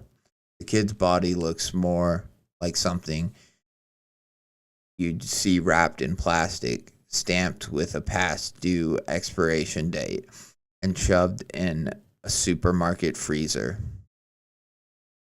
There's something that used to be a person as you stare at the mess of crimson and yellow and the pale face and glazed over eyes and the teeth indented into the steering wheel. And as you try to guess the names of each organ splayed out over his legs, your eyes drift to the Sharpie hanging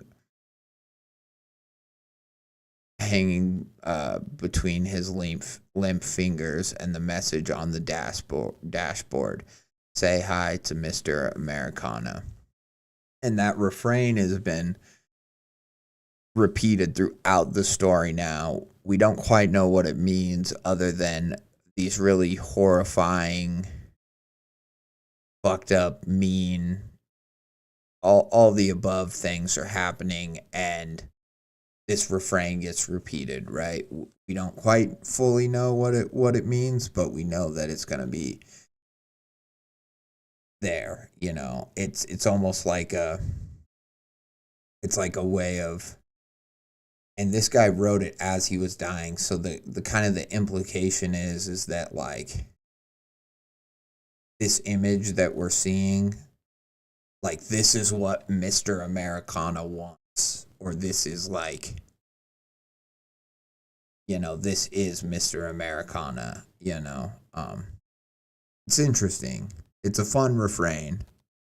I like it.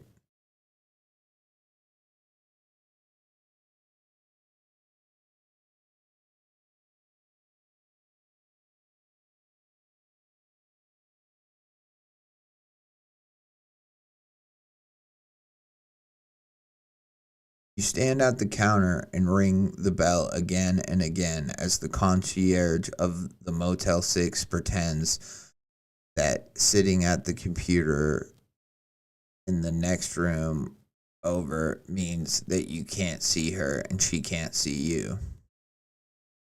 She must be busy, Nathan whispers. Okay, so we're back to Nathan and the I'm trying to think of a nice word. The escort, the night walker, the prostitute. You must be busy, Nathan whispers. It's sweet, but you can see her game of online chess reflecting off the Kincaid painting behind her. Excuse me, sweetheart, you yell as you continue ringing the bell. I'd like a room, please. The little brat ignores you, so you ring the bell harder. Sometime before my kids graduate, you shout. Nathan taps your shoulder and you turn to look at him. Why don't we go somewhere else? He asks. Because we're already here, hon, you answer. But there's a hotel next door. And there's a hotel right here, you reply, a little harsher than you meant to. You look back over to the girl at the computer and you catch her eye before it swiftly returns to the screen. I saw that, you yell. The girl rolls her eyes and walks over, popping a bubble with the gum she's chewing and pushing her messy black hair out of her face. She glances at Nathan, then to you, then back to Nathan. So, are you his caretaker or what? She asks. What do you care? You shoot back. The girl shrugs. Just a standard question we have to ask, she replies. One bed or two? Two, you answer. And by the way, you're losing. The girl gives you a weird look. Your game, you say. You got nothing but a rook and a bishop, and your king stuck in the corner. You're 2 moves from being in checkmate. The girl types something into the laptop on the counter and says,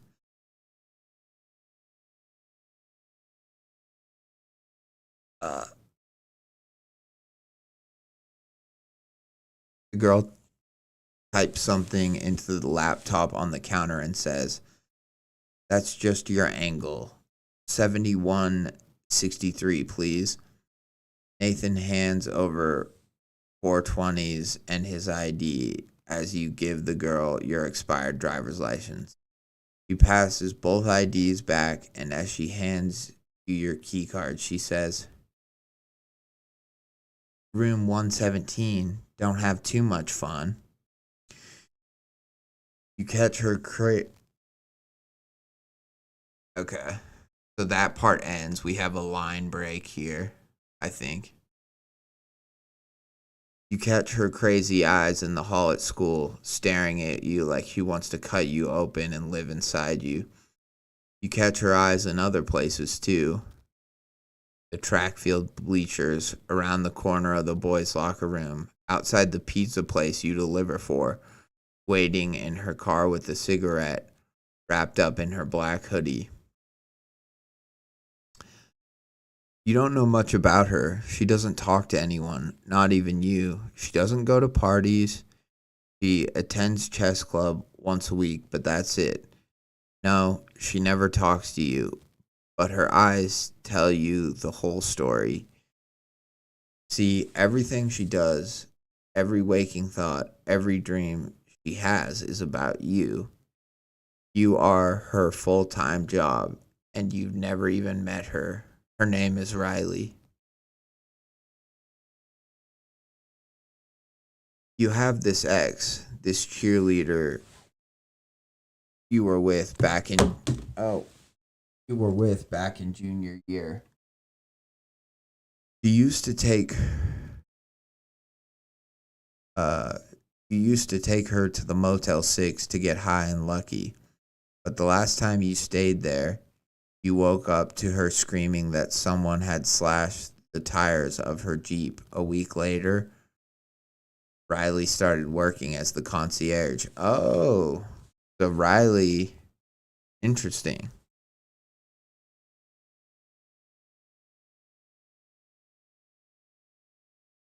Sometimes you catch yourself thinking about her and you hate it.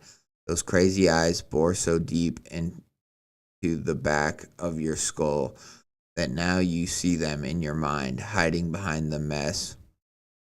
Stringy hair, like the chick from The Ring. You don't love her. You don't want her. You hate her. And every time you turn a corner, you hope you see those crazy eyes again. Catch her eyes through your window blinds one night, and you think they've bore their way straight into your dreams. But as her silhouette ducks out of sight, you realize she's standing in your backyard. You rush to the window, but by the time you close the distance, she's already gone. Yeah, you hate her the way you hate an itch you can't scratch. But then your older brother tells you about this project he's working on, and you see the big picture. The next night, you leave your window open before you go to sleep.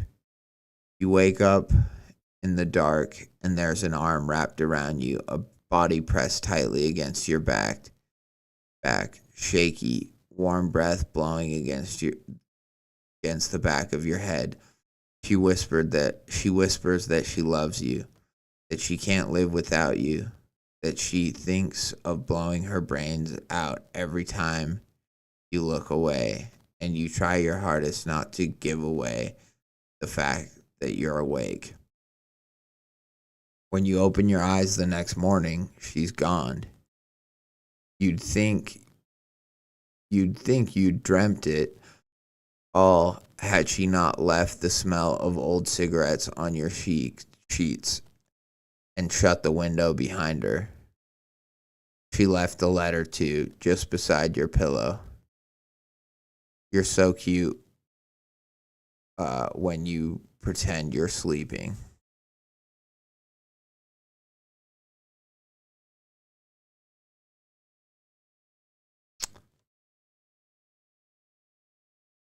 So we have Riley now. I forget. I really should have a storyboard mapped out for this. So I'm just gonna start one now in part 11, which sucks because we have Nathan.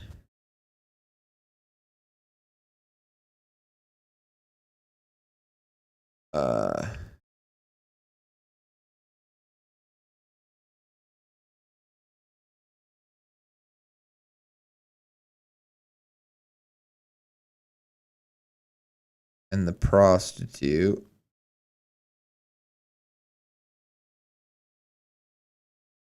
And then we have Riley, who I assume works at that same Motel 8.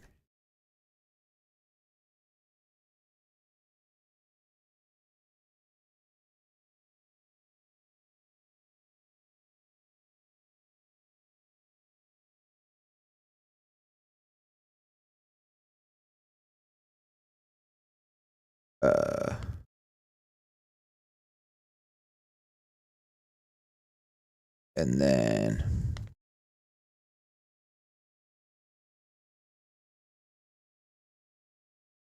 Carriage Motel 6K. That is a fun ending though. And it does seem like this project that his brother brings up, and then you understand. So it seems like the brother of the guy who is maybe falling in love with Riley, or Riley's like stalking him. I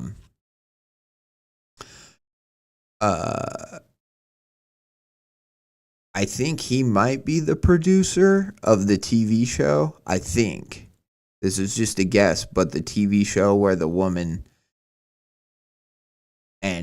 and so anyways, we need to read a lot more. I'm going to start trying to map this out, and I'm going to keep this.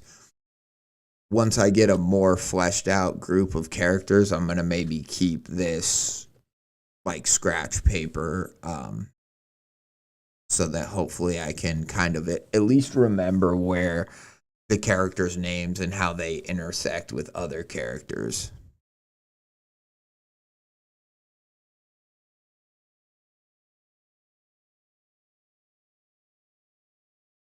So part 14. So we have some knots. Okay, these are just the words.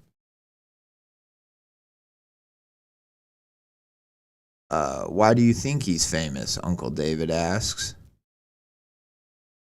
You look up from your homework to see David pointing at the TV. Arnold Schwarzenegger's massive frame fills the screen holding a machine gun. I don't know, you reply. Well, what words come to mind when you see him? He asks. What words would what words define Arnold Schwarzenegger?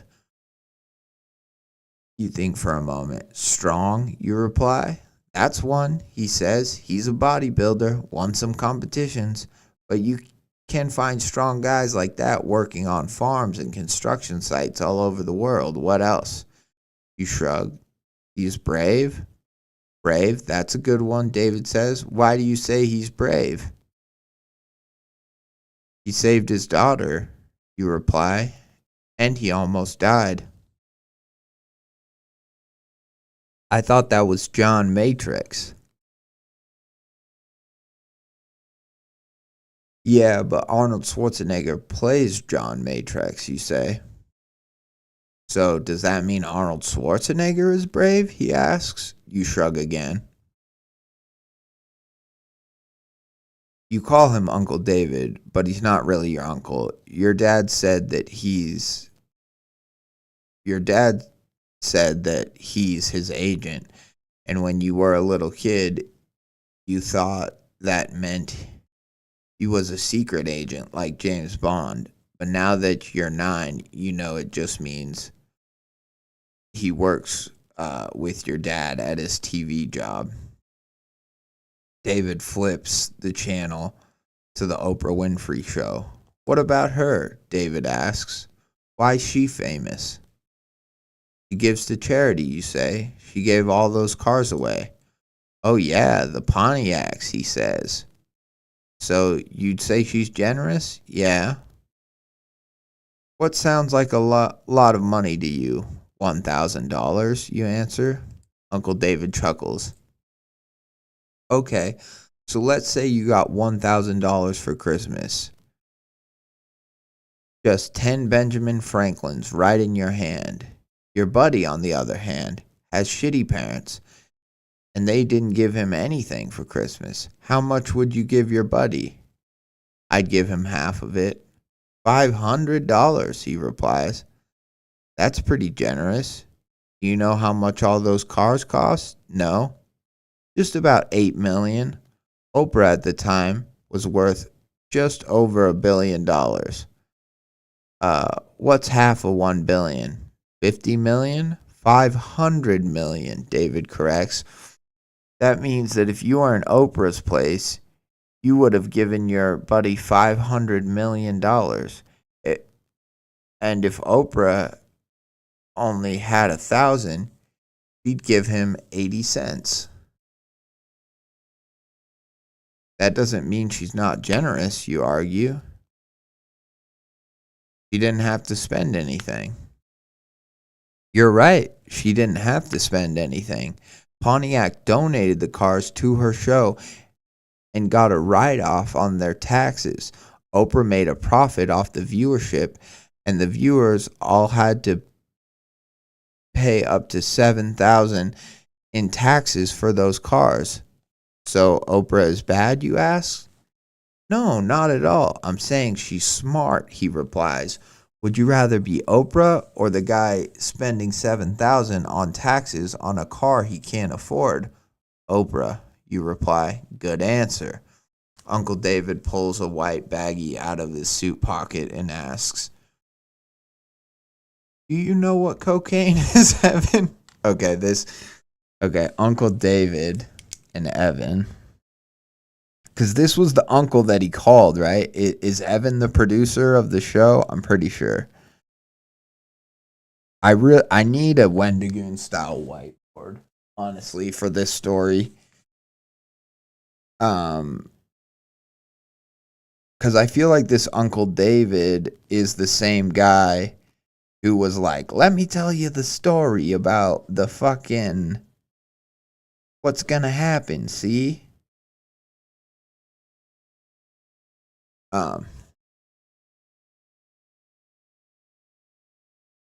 You know what cocaine is, Evan? You shake your head. Well, it's something I sell to your father, he says, and it has magical powers to turn invisible when children are looking. It turns invisible because if A child sees Uncle David doing it. Uncle David goes away. Got me? Yeah, you reply, as you watch him pour it out on the coffee table and cut it into lines. You think it looks like those packets of fun dip you got last Halloween. Uncle David rolls up a $20 bill and reaches to stick it in his nose, and you laugh. David looks confused, like he doesn't get what's funny about it. Then he looks down and chuckles. He sticks it further up his nose and makes a funny face. You laugh again. Can I try some? You ask. Maybe when you're older, he replies as he leans over. Well, at least he didn't give the kid cocaine as a 9-year-old, but yeah, I don't. Rude dude, I don't know if you've seen all of my streams about Mr. Americana, but what do you think we need? Do we need like an org chart for the characters? What would be the best way to track this story?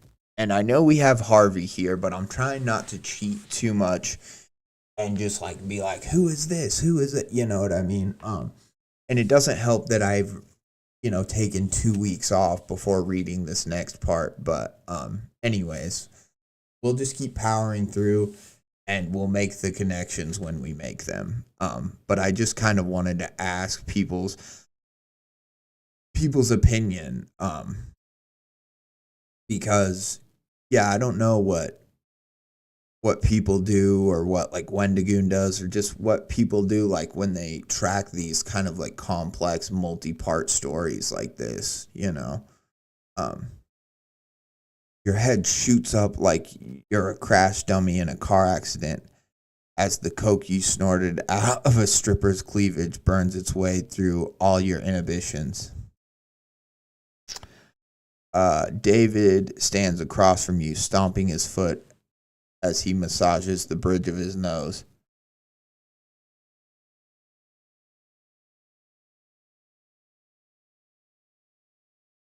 So now they're all doing cocaine together, but I don't know if this is Evan when he's older and they're all doing cocaine together. But this is certainly Uncle David, we can assume, right? Or maybe this is Evan's father. David stands across from you, stomping his foot as he massages the bridge of his nose. Jared does his bump, and you can tell he's really excited because this was all his idea. Personally, you see no reason to spend all that money on a stripper when there's a perfectly good counter in the kitchen, but Jared is really into the Wolf of Wall Street, and it's his cocaine.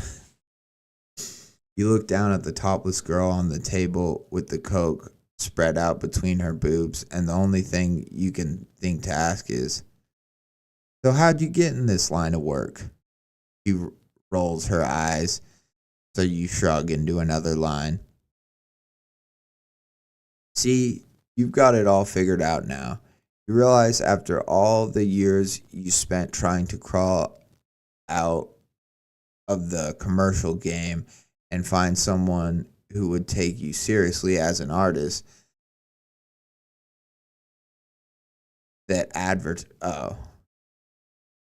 find someone who would take you seriously as an artist, that advertisement was a form of art the entire time. You see, now that art is all,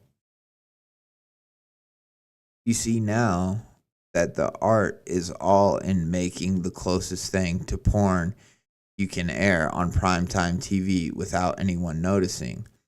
A close-up of a model's lips as she looks up to some shirtless pretty boy in a Dior ad, a quick cut to a chick's ass fitting perfectly in a pair of Levi's, a shot of handsome middle-aged men mixing a bowl of chocolate, staring seductively into the camera, fading into a shot of a woman passionately biting into a Lindor chocolate. The best advertisement doesn't make you want to eat chocolate, it makes you want to fuck it. That's very true. if you take any sort of advertising, I remember in community college I took it was called like it was some sort of a sales class, right? It was some sort of like business sales class. And one of the very first things that you learn in advertising is the two things that sell are sex and death. And almost every single ad, you can relate back to those two things. And that's why in this story, because a lot of it is about advertising, right? And what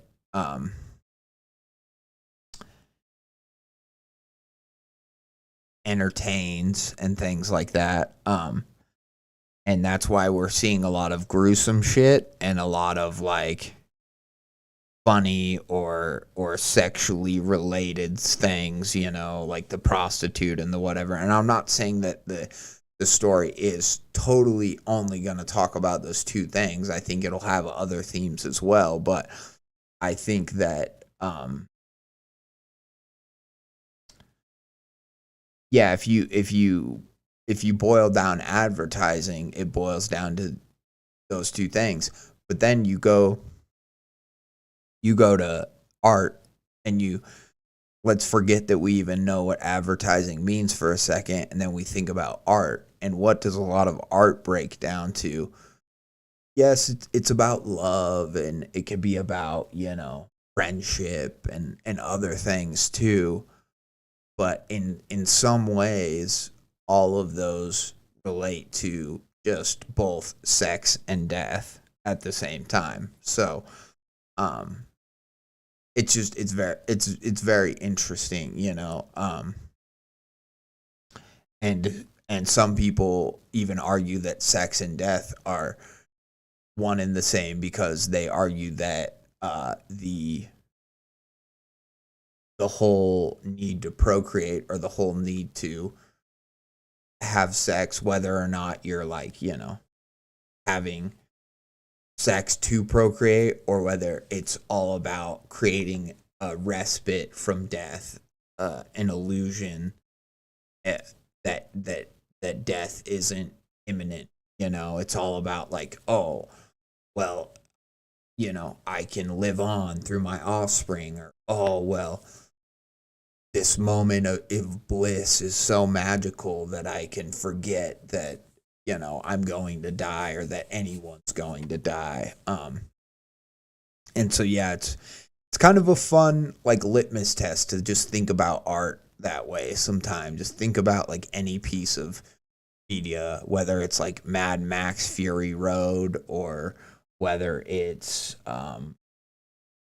Starry Starry Night by Vincent Van Gogh, or, you know, I'm trying to think of Dog Days Are Over by Florence and the Machine, and then just say, how do all three of those pieces of art relate to sex and death? And it's very fun. And it's fun because you can make it work. You can, like, they're all those themes always pop up, you know. Anyways, it makes you want to fuck it. You're explaining this to David. Oh shit, of course he's about to talk about Van Gogh. That's so funny. I swear I did not see that. I mean, maybe my eyes saw it, but my brain did not register it.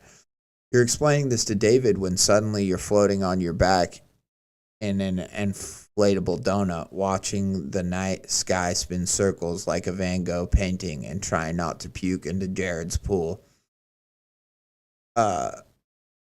Jared, the golden boy of Pulp Media's... Oh, that's right. Pulp Media is the company.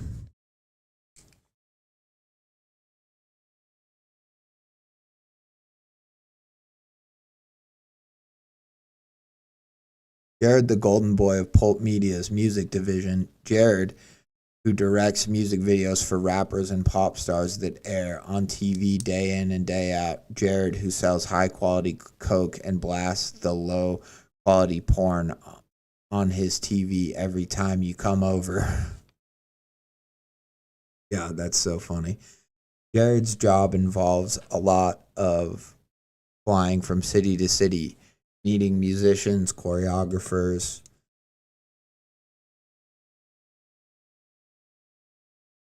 um,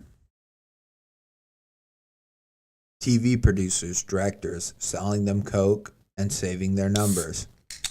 As a result, he has connections with just about everyone who ever had anything to do with the camera. That's how the party started. Just a little get together between a couple TV crews who happen to be in the area. Yeah, bro, Van Gogh synchronicity. I mean, yeah.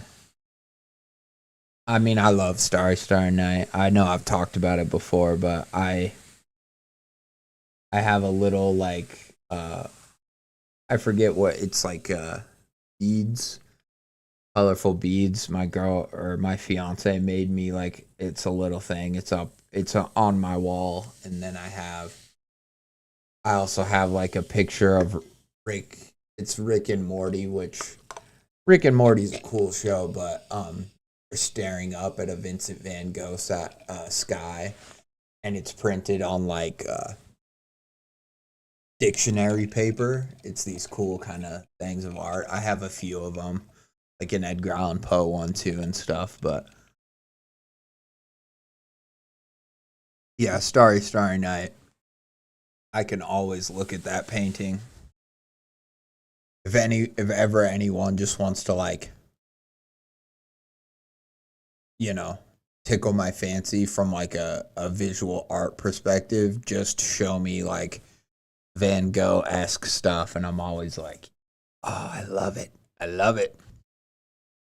I don't even understand why. I mean, I love art in general, but like those paintings or the way that he like just paints colors, I'm like, just put it in my blood. I love it. Um,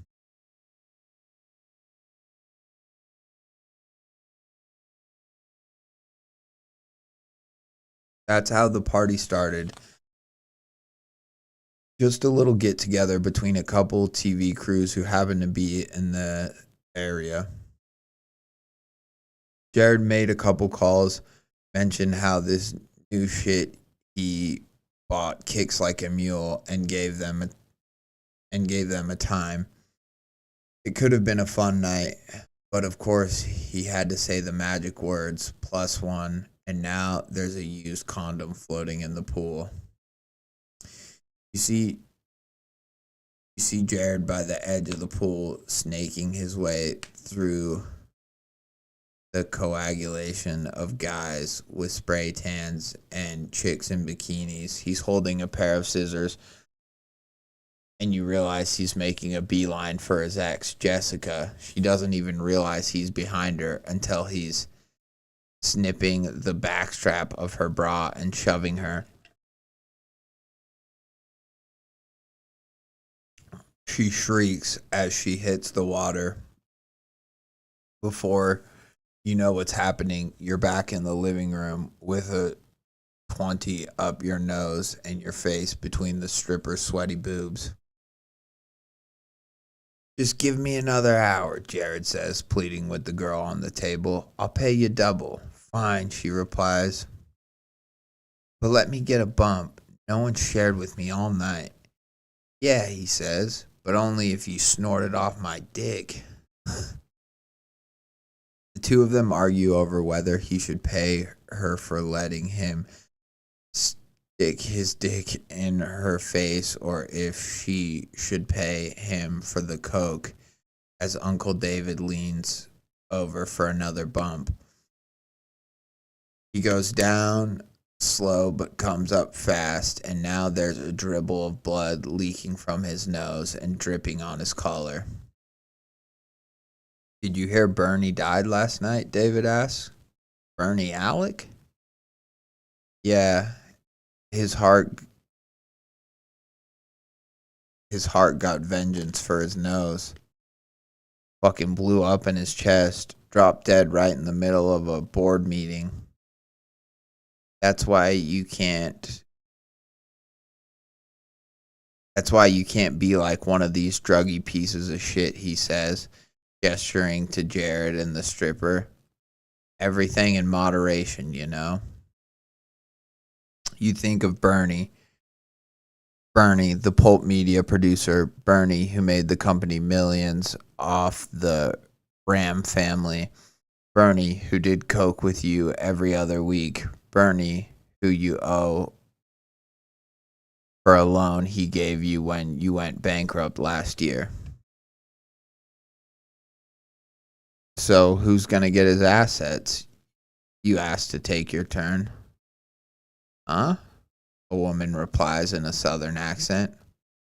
You look up and David and Jared are gone, replaced with a woman in a sweat-stained crop top and a pair of sweatpants printed with a beer bubble design that takes you a moment, but then you recognize her. Holy shit, you say, snapping your fingers. You're, Pam. You are in Trailer Park Sweethearts. Yep, she replies with little enthusiasm. That's me. You have to do the catchphrase, you say. She shakes her head and you say, come on, please.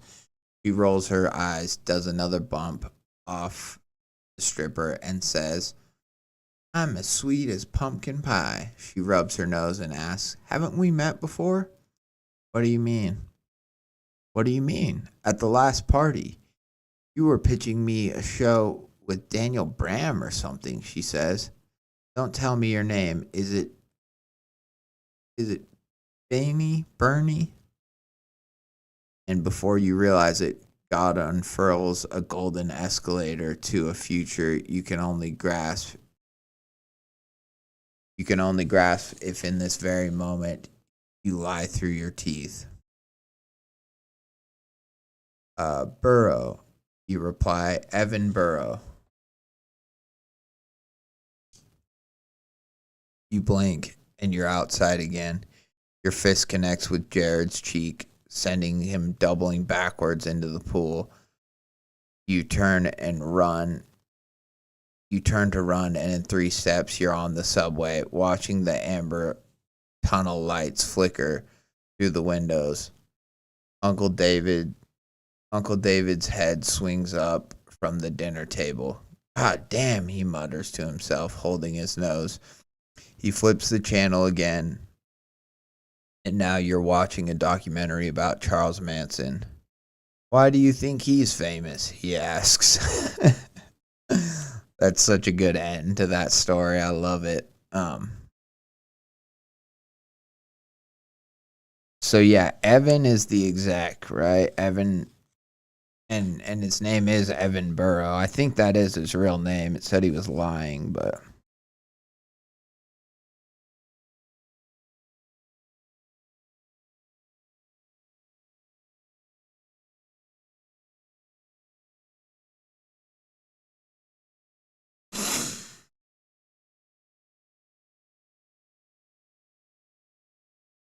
hydrogen peroxide infection, hydrogen peroxide sanitized.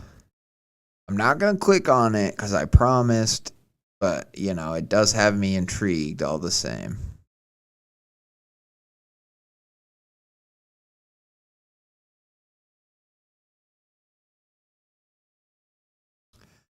Part 15. How many more parts do we have? 5 more. 6 more, including this part. Okay.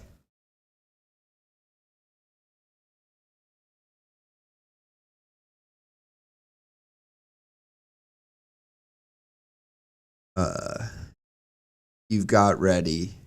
You've got everything ready. The lotion, the tissues. You've locked the basement door and made sure Susan's upstairs watching her Jack Bram movies.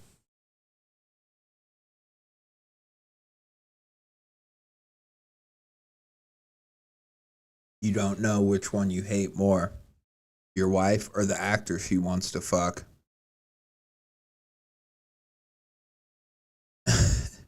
You open the website on your desktop and the first thing you type in is 18-year-old slut. Jesus. You click enter and watch an infinite archive of debauchery and watch as an infinite archive of debauchery spits out a list of titles and images of nude bodies contorted and splayed out with fake smiles and faker tits. Porn, porn, porn. There's nothing better. You imagine Susan catching you crying and overreacting like she does, slamming the door and flipping on Trailer Park Mansion, wishing it was her walking the red carpet arm in arm with Jack Bram. You scroll down through the titles. For a second, I almost thought it said titties. It would have worked either way. Stepsis, blow, step bro, BBC, barely legal, suck. Jesus. I don't even know if I can say all this stuff. Barely legal, suck and fuck. The Dickinator Chapter 2 Cyborg Cock. Nothing tickles your fancy. You click to the next page. College girl gangbang. Drunk slut does it all. The Dickinator Chapter 5 Days of Future Cock. You keep scrolling and flipping through the pages until you're on page 56 watching an 80-year-old woman do frightening things with a TV remote. Then you see the ad at the top of the screen, a gif of a cartoon hand severed at the wrist and waving beside a short message. Need a hand? Say hi to Mr. Americana. Oh God. So haunting. Okay, you can look now, Nathan says. You lower Okay, you can look now, Nathan says. You lower your hands from your eyes, and Nathan's standing there, holding this beautiful black fur coat. Nate, you say? You shouldn't have. Do you like it, Miss Darla?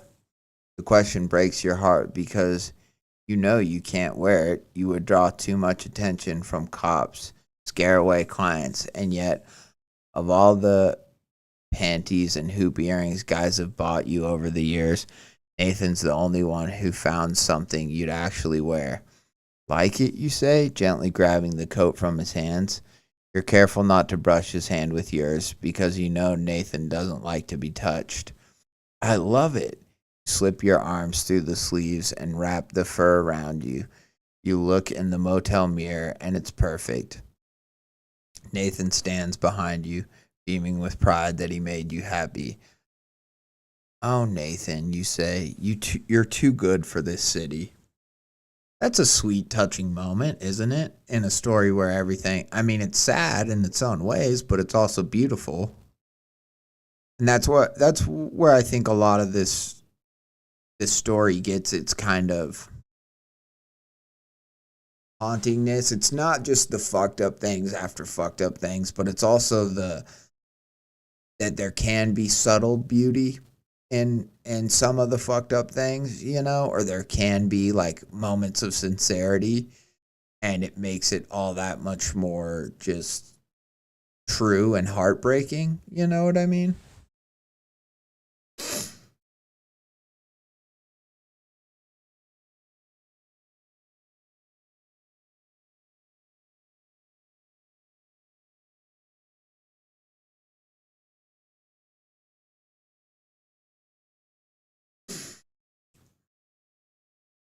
Content warning: animal abuse. Uh-oh.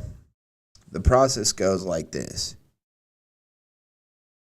You buy a cat you found up for adoption online. You meet the owners and they tell you how terrible they feel for selling the cat, but either they don't have enough money to take care of it or their husband doesn't like it and they had no other choice.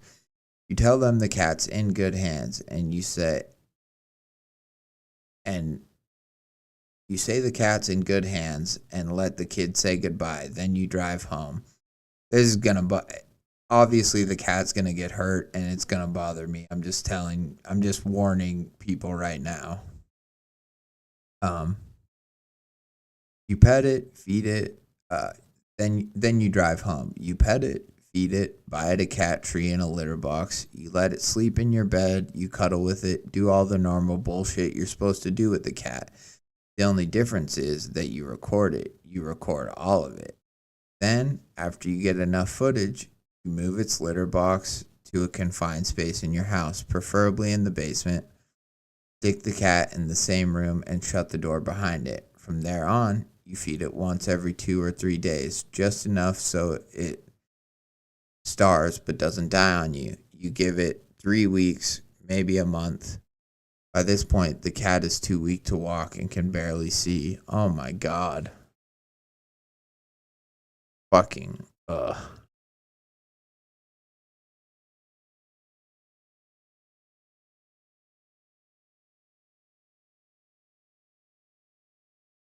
You take it upstairs to the bathroom and wash it. You wrap it in a swaddle like a baby. Feed it milk through a bottle. You record all of it.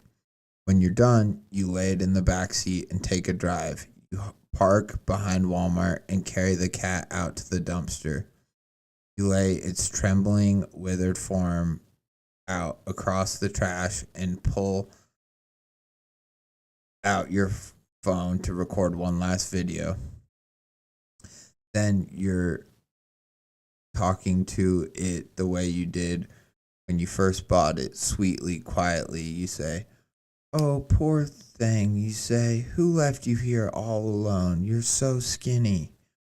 You stick the phone in its face, but it doesn't look at the lens. It looks at you. It looks at you the way it did back when it was curled up, healthy and warm in your lap. Gently wrap it in your arm and carry it back to the car. You think it's funny that it's purring. It's purring because it thinks it's going back home. But as soon as you cut the video, you leave it on the asphalt behind the car and drive away. I would kill this person. Like, if I found somebody who was actually doing this, or if somebody gets, yeah. You know, there's some things, whether or not you're hurting a human, I agree, but there's some things that are just so evil that, I'm like, death to all of them, Wendy Williams style. Ugh.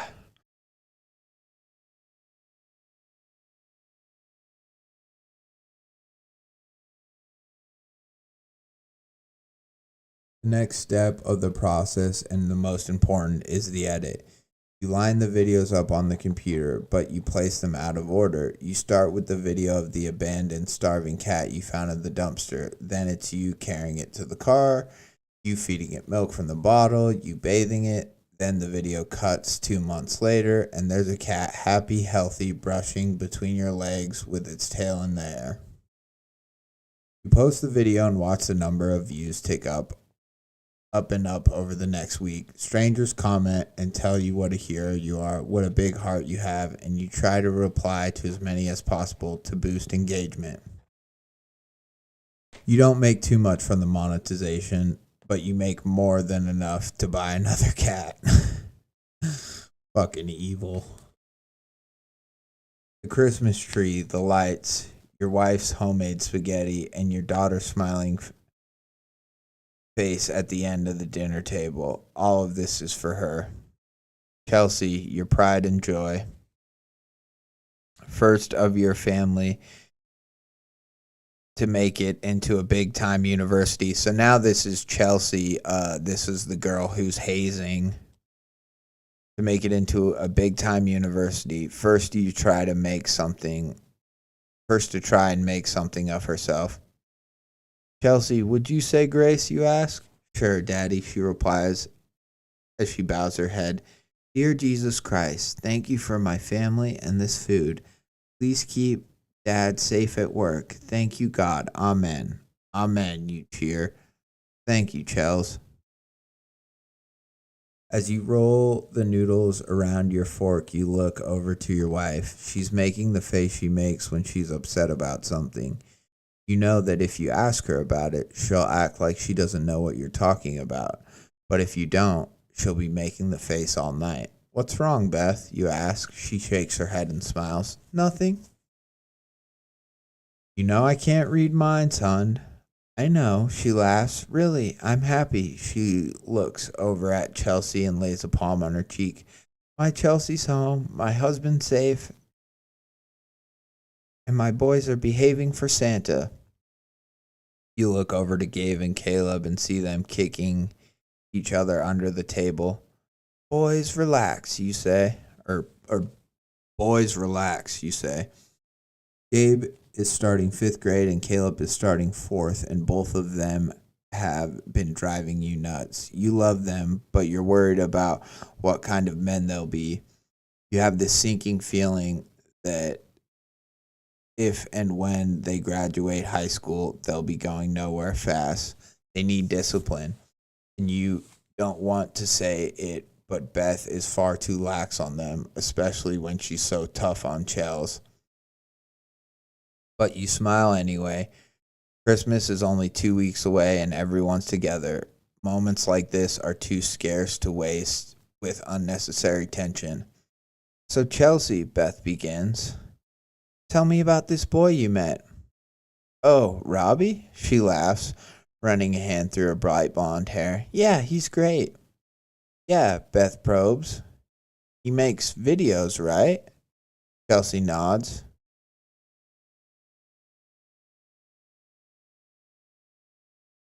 Videos?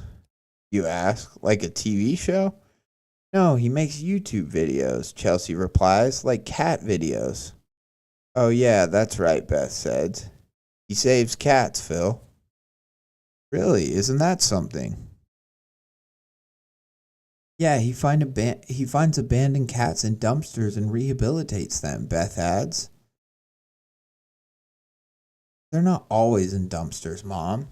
No, but a lot of them are. Beth gives you a weird look and says, a lot more than you'd expect.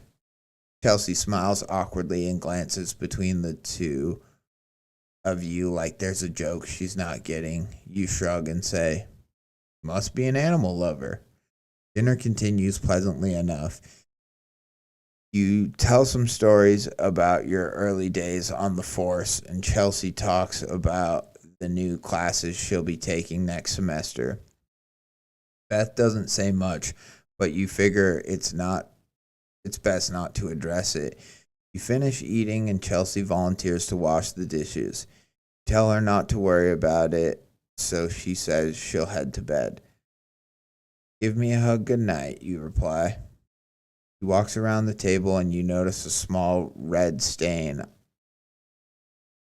on the white outsole of her shoe. As she leans in for a hug, you ask, do you want me to throw those shoes in the wash for you? No, that's okay, Dad, she replies, confused. Why? You spilled a little pasta sauce.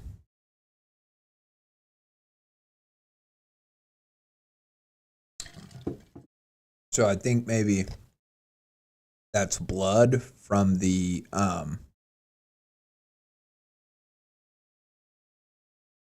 tattoo, right? Is that what it's implying?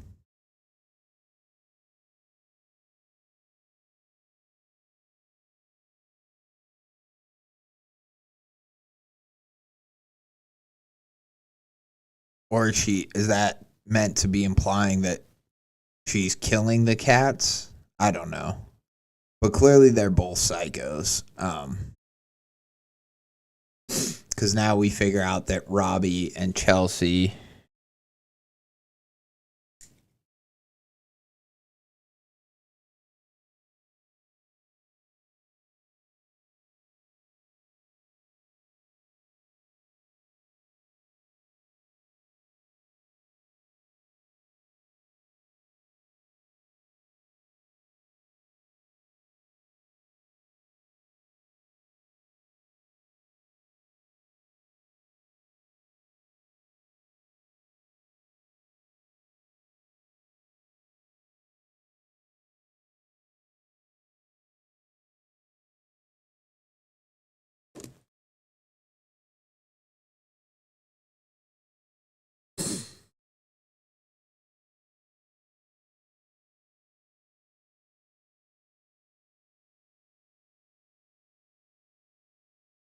So fucked up. I hate it.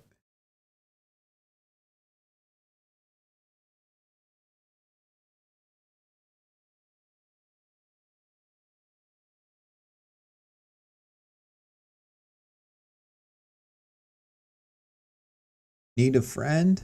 Say hi to Mr. Americana. Write it on the bathroom stall with a Sharpie you keep in the breast pocket of your coat. The letters wet with ink remind you that you still exist and that everything you do is real. The taste of moist cardboard and crust over cheese fills your mouth as you take a bite of a shitty cafeteria pizza. You hear a laugh from the table behind you, and when you turn to look, you see Justin, Cameron, and Fred as they quickly glance away, snickering to themselves. There's a girl with them that wasn't there yesterday, hiding in the shadow of her black hoodie. You've seen her before, but you don't know her name. You look away and take another bite. It's best not to give them a reaction. Hey, Oscar, Justin calls. Has anyone ever told you that you look like that kid from the Polar Express? You know, the one with the glasses. You ignore him and take a long sip of your chocolate milk. You think of the mocking of Christ and his crown of thorns. Hey, Oscar, Cameron yells. If you were an inch in your mom and your dad was an inch in you, would you move forward or backward to get out? What the fuck? You think of Sisyphus and the boulder. Obviously, he'd go backward, Fred chimes in. You think of Siddhartha and the corpse outside the palace, how suffering is universal. You think of Prometheus and the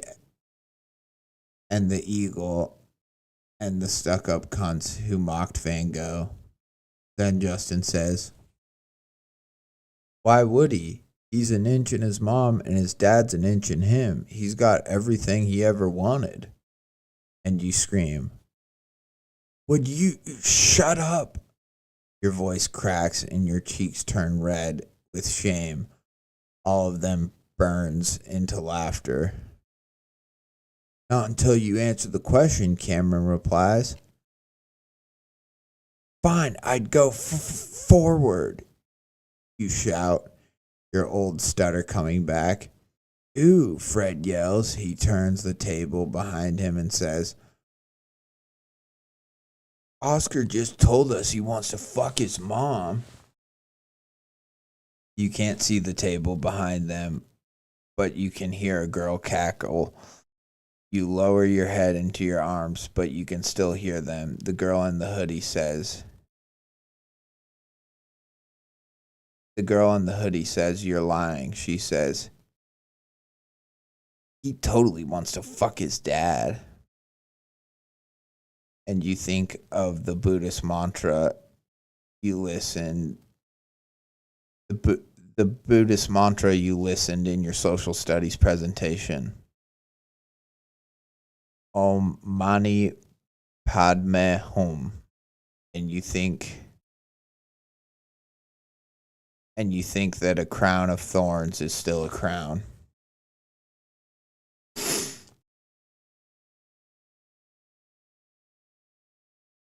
You watch the TV screen in Fred's basement at your you watch the TV screen in Fred's basement as your Sub-Zero rips Johnny Cage's head and spinal column out of his body. You think to yourself how unrealistic it is. So, how's your Buddhist stuff going? Fred asks as he passes you the joint. It's not Buddhist, you say, taking a hit. It's a religion that combines ideas of Greek, Christian, and yes, Buddhist philosophy. Right, he says. So how's that going? Good. Pass the joint back to Fred. How'd you how'd you hear about this religion? He asks. I didn't, you answer. I made it up myself. Oh, he says, why? I was bored, you answer. Fred puts the joint out. Uh he doesn't say anything for a while, not until you both pick new characters and start another match. By the way, he asks, breaking the silence, I'm sorry if I hurt your feelings earlier, man. What do you mean? You know, he says. The thing about fucking your mom? You know I didn't mean it, right? I know, you reply. It's no problem. Okay, good, he says. I knew you'd understand. It's all in good fun. Yeah, you say. Yeah, good fun. You beat him again, this time as Raiden. So what are you calling your religion? Fred asks. You think for a moment. You hadn't considered it before. Hedonism. Yeah, that is. I mean, we don't know much about his religion, but I've heard of. Hedonism is. A lot of people think that like witches were hedonistic or stuff. I remember I had a friend who in high school who was like, I think I'm coming up with my own philosophy, and he called it like omni-hedonism, which hedonism is just essentially doing whatever brings you pleasure all the time. But my friend was like, he was like, I think omni-hedonism. He wanted to like create a philosophy called omni-hedonism, which is where it was like, as long as it doesn't bring you pleasure at the expense of somebody else's pleasure, it's fine, and it was just kind of a philosophical like whatever idea he had, um but yeah, we would talk about it, and it is interesting from a whatever philosophical standpoint, like, why can't life just be joy all the time? Why do we have to suffer? Should we have to suffer, or like, as we want to keep making society better, right? But if we made society perfect, would it actually be good, or would it actually be like good for us, or is pleasure and self satisfaction all the time actually gonna cause a downfall? Like, is that not gonna help us as a species? And so it's interesting. I think it's kind of funny too that of course he's friends with the guy who's fucking making fun of him, and all that shit. And I mean, don't get me wrong, like, a lot of friends fuck around, but those guys were very clearly just picking on him. And that's fucked up, but that's the nature. A lot of friends are, you're friends with somebody, because you like having a friend that's more popular, and then they're friends with you because they know that they can fuck with you, and so it's like this weird give and take thing, but it's not healthy. It's not a good friend. But that's high school. That's high school, baby.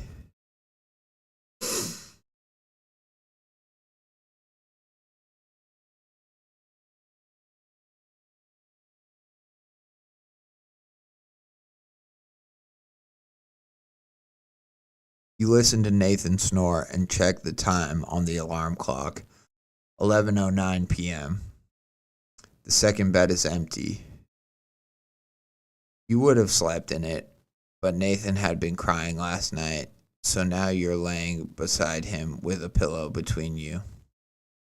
You left your cash beside his wallet on the TV stand. You slip out of bed gently as to not wake him. You grab your new fur coat off the hook and let the fur swallow you. Then you count the money. He gave you an extra 10, so you sneak 50 back into his wallet. The cold night air licks your face as you open the door. You give him one last look and whisper, "Good night, Nate." The last bus leaves at 11:45, so you brace the cold and step out into the night. You call yourselves the animal posse. Snow tumbles down from the sky in rolling currents, tapping against the windshield and melting from the warmth of the heater. Foghorn drives the van, watching the road through the eye holes of his rubber chicken mask. The posse is structured like a film crew. Foghorn is your casting director. Pony is in charge of marketing.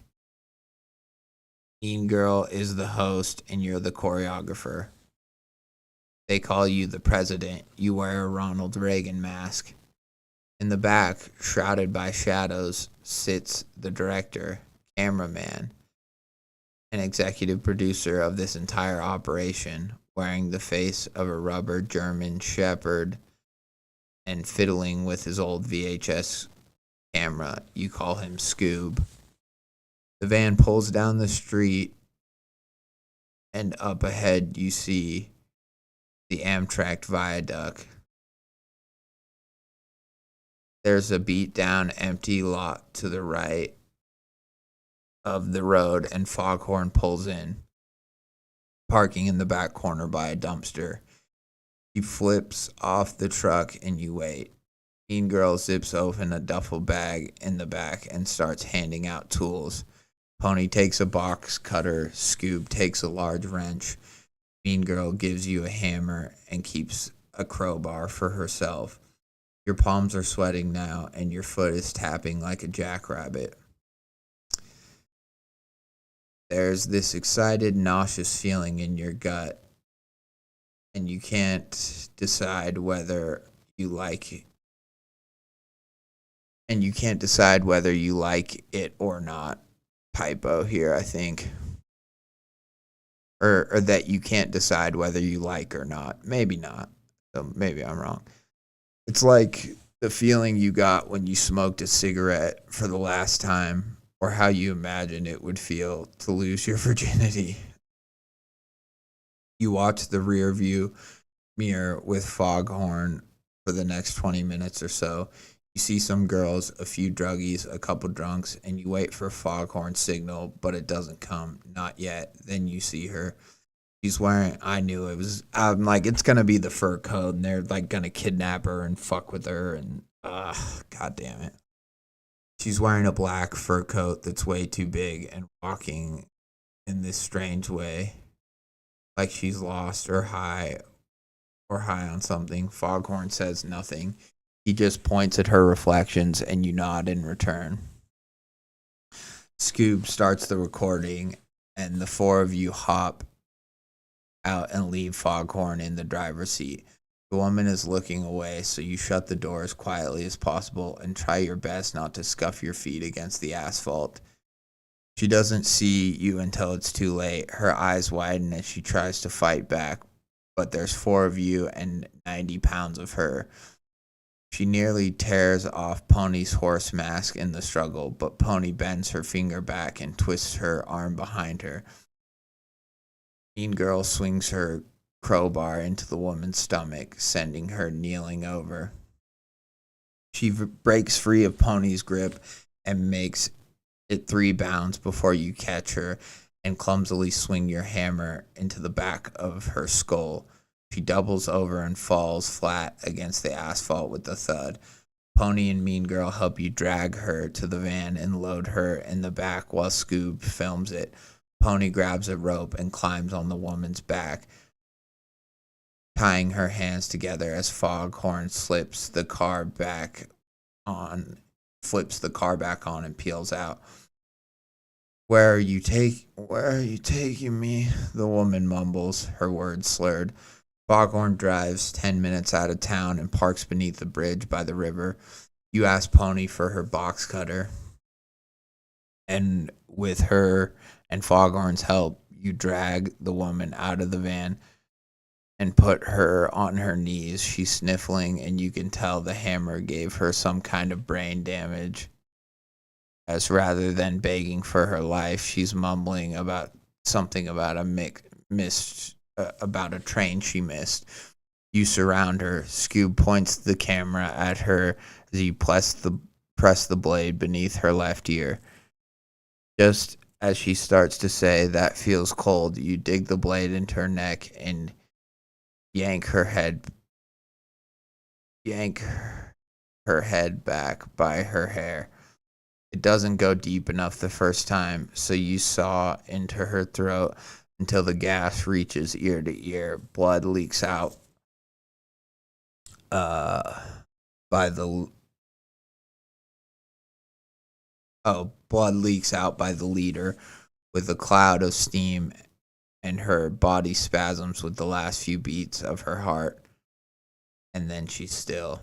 So yeah, it's a fucking murder cult that films murders. That's awesome. I bet Chelsea's got to be. That's the blood. Chelsea's a part of it. Yep, they're murderers. They're murdering scum. Only a guy who abuses animals would do all that. And Oscar might be part of it too. We don't know. We don't know yet. I mean, I want to like some of the characters. I want to like Oscar. That's kind of maybe not a problem with this story, but it's so scattershot, right? It's that by this point, I want to at least be and I'm invested with the characters, but I want to know, I guess who to root for, or I want to know, because some of the people, like we have Robbie and Chelsea, they obviously seem pretty fucked up, right? We had the prostitute who I liked with the fur coat. I felt bad for her. Obviously, that's horrible. We have Uncle David and Evan. I don't know how they tie in other than with the whole trailer park thing and all. Obviously that there's something there, but yeah, I just, it's like, and I know there's going to be something with Mr. Americana and the camera heads, and now we have this group of serial killers that film it, and clearly they're all bought into, like, I don't know if they're doing this at Mr. Americana's bidding, but they're all, clearly they want to entertain people, and they want to, and they do that by murdering people, and they're, making murder porn essentially. And that's fucked up, obviously. But I feel like I want, and then you have the girl who, you know, knows about the camera heads and knows about the whole seeing things throughout different time. I do think Evan and maybe this girl who sees through the different times are gonna be the people that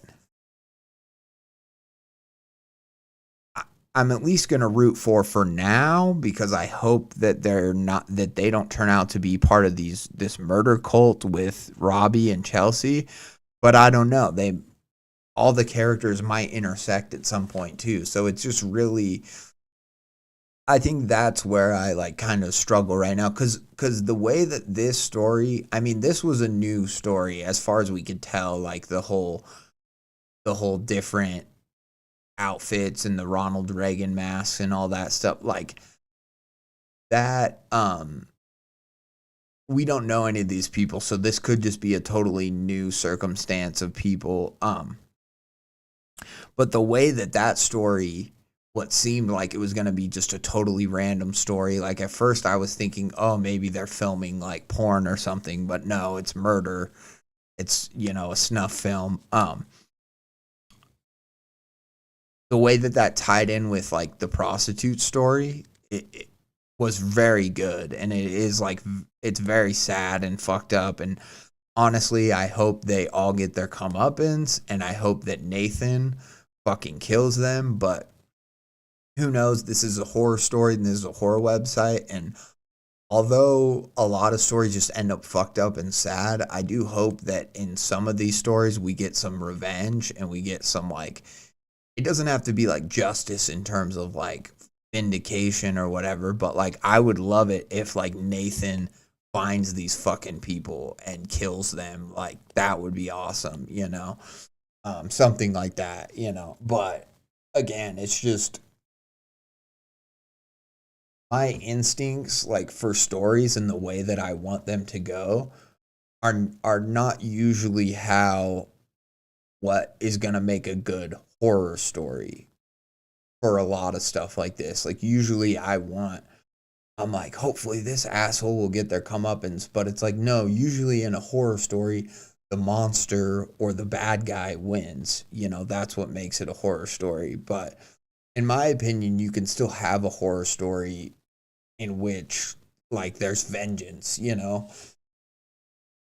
That's just my own preference, and that's when I write and when I, you know, try to uh develop stuff in the future and write stories and stuff. It's like I want to do it like I'm not saying it has to be a happy ending, but I want to do stories where, you know, things maybe go bad for somebody that we like as an audience, but then also somebody gets revenge because of it, you know, because I love a good like vengeance story and shit like that. So satisfying. So anyways, I don't know, that these are just my random scattershot thoughts.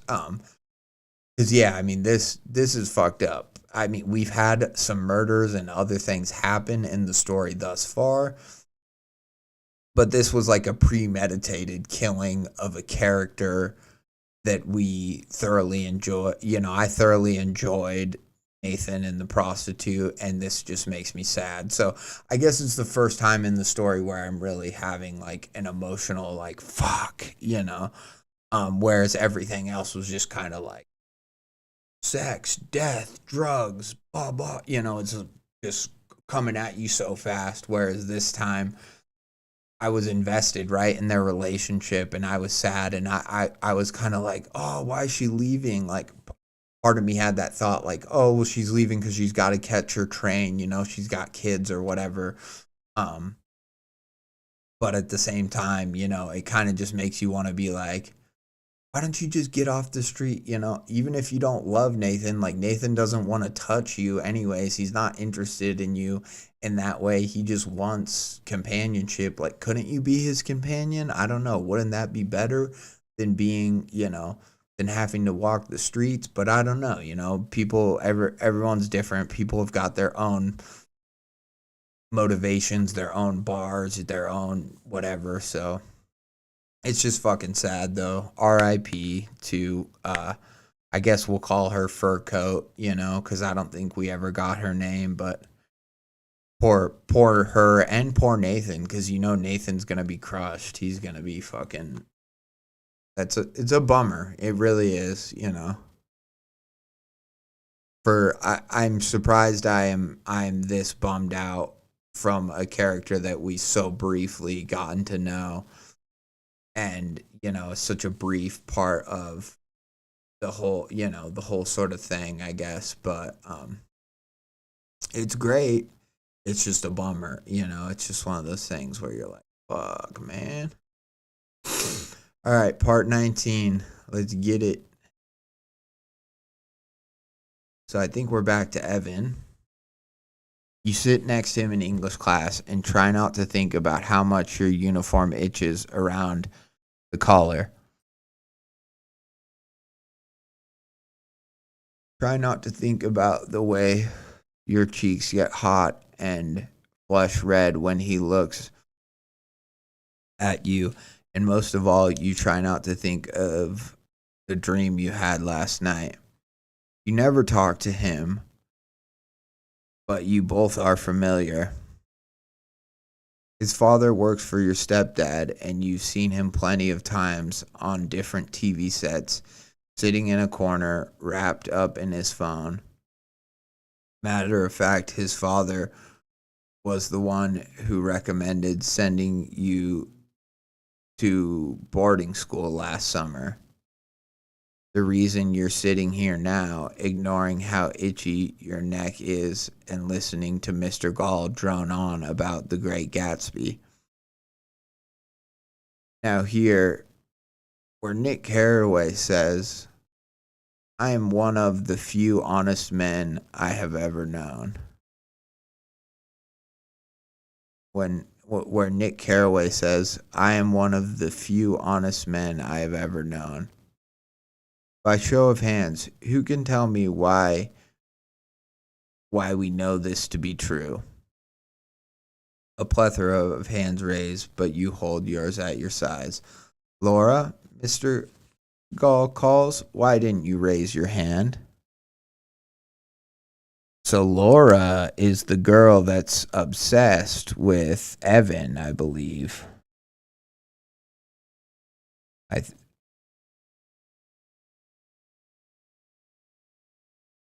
But wasn't Riley the concierge?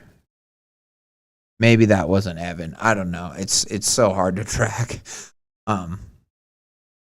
Laura, Mr. Gall calls. Why didn't you raise your hand? You glance around the room and all eyes are on you. Your stomach flips, but you answer anyway. Because he's an unreliable narrator, you answer. And we've seen him act dishonestly, like how he covered up Tom Buchanan's affair. Mr. Gall smiles. That's right, he says. Evan, why didn't you raise your hand? Evan shrugs. Same reason. Mr. Gall nods and turns back to the class. So if we know Nick's willing to lie to us, how can we trust anything he says is true? Nobody raises their hands. We can't, Mr. Gall answers. It's up to you as the reader to decide what's true, what's false, and what's omitted. Mr. Gall starts on a tangent about F. Scott Fitzgerald's personal life, and your attention is drawn to Evan. He's writing something in his notebook. After a moment, he tears out a page and passes it to you. Is Henry your dad? The message says. You grab your pen and write. Stepdad. You pass it back and he writes. Do you like him? You write. No, he's an asshole. He writes, my dad's an asshole too. That's probably why they're friends. You giggle and silently curse the blood rushing to your face. Now that the door is open, all you can smell.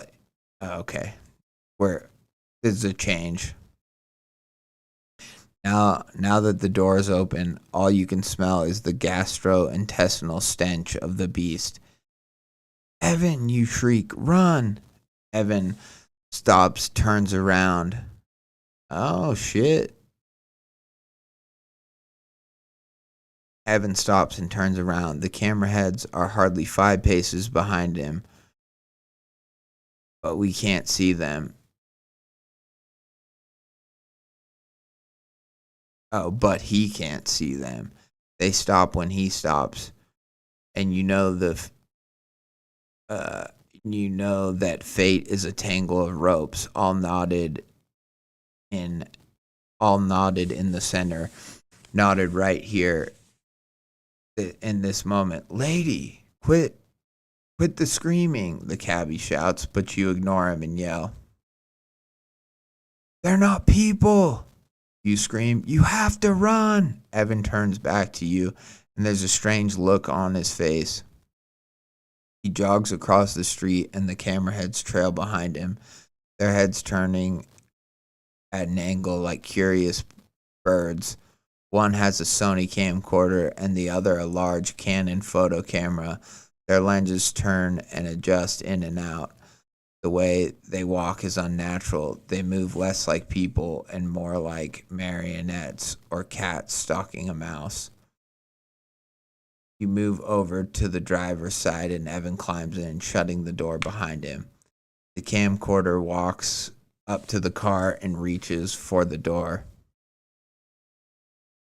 You reach across Evan and slam the lock down. Just before it wraps its twitching finger around the handle and pulls, the door doesn't budge. So okay, I'll get to the end of this part. So it leans over and peers through the window, zooming in on your face. Evan leans forward and hands the driver cash as a flash of light beams through the window on your side. You turn to see the cannon pressing its gloves against the glass. Drive, you scream. All right, the driver shouts back. Good Christ. The taxi pulls forward and the camerahead's fingers slide across the wet glass. They try following along, but are soon overtaken, and you watch them grow smaller and smaller through the glass. You turn to Evan and kiss him. A light flashes through the drops of rain on the back windshield, and despite leaving them a block behind, you swear you can still hear the mechanical whine of a camera.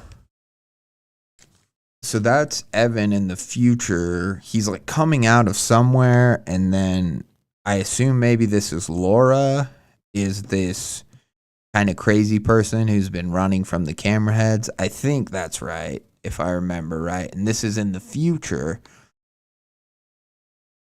Let's just get on to part 20, because this is the last part. This is the last darn part, folks, before we have... well, then we'll be in chapter 3, right? Then we'll be in chapter 3, and we'll actually be at least halfway done with the parts, or almost halfway done with the parts that are written. But I mean, look, he's got 9 chapters planned out here. So this is a fucking, I mean, the parts are short, but this is a novel, really, at the end of the day. And I don't know how much, I'll be honest, I want to read a lot more of it on stream, but I also want to get to other stories. So I do think, like, at least with part 2, we'll wrap up.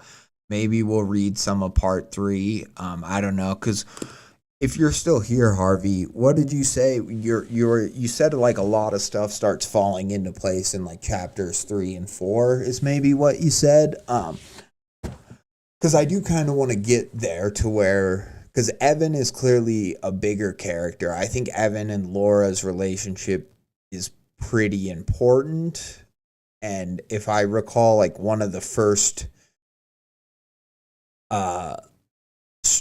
one of the first sections parts where it's like explaining Mr. Americana and the camera heads and how everything ties together, past, present, and future.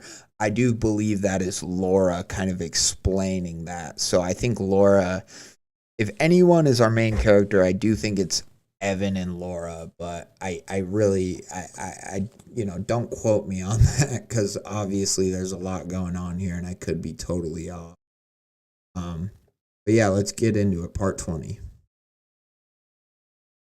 We're going to die together, you tell Evan. Your head is against his chest and you hear his heartbeat double in pace. What? Yeah, chapters 3 through 5. Okay, cool. We're going to die together, you tell Evan. Your head is against his chest and you hear his heartbeat double in pace. What? It's okay, you say. It's already happened. I watched it. You both lay in his bed, covered by blankets. You wish you could lay here forever. It seems like the only place that's warm anymore. We're going to come back as crows, you say, and fly off away from here. I've seen it. I thought you said musicians possess their guitars when they die. You fall silent. You hadn't considered that. Before you can stop, your lip quivers and tears flood your eyes as you sob into his t-shirt. Subway smells like piss. Not the turn of phrase way of saying it smells like shit or it smells bad. It smells like urine, like ammonia and popcorn, like some hobo whipped it out and relieved himself all over the floor. The coke is worn off by now, but you still feel the sway of the liquor throbbing in your head and leaving your back slick with sweat. Two men in suits sit across from you. One of them reads a French copy of The Great Gatsby, and the other fiddles with the Canon photo camera. Tourists. You check your watch, and the time reads 3:13 a.m. You consider how lucky you are to live a life like this, to live entire nights free from your body, free from shame, blissfully unaware of what you've done, what you've said, or who you've been with. Every morning is a clean slate. Now approaching 6th and 6th Street and Trimalchio.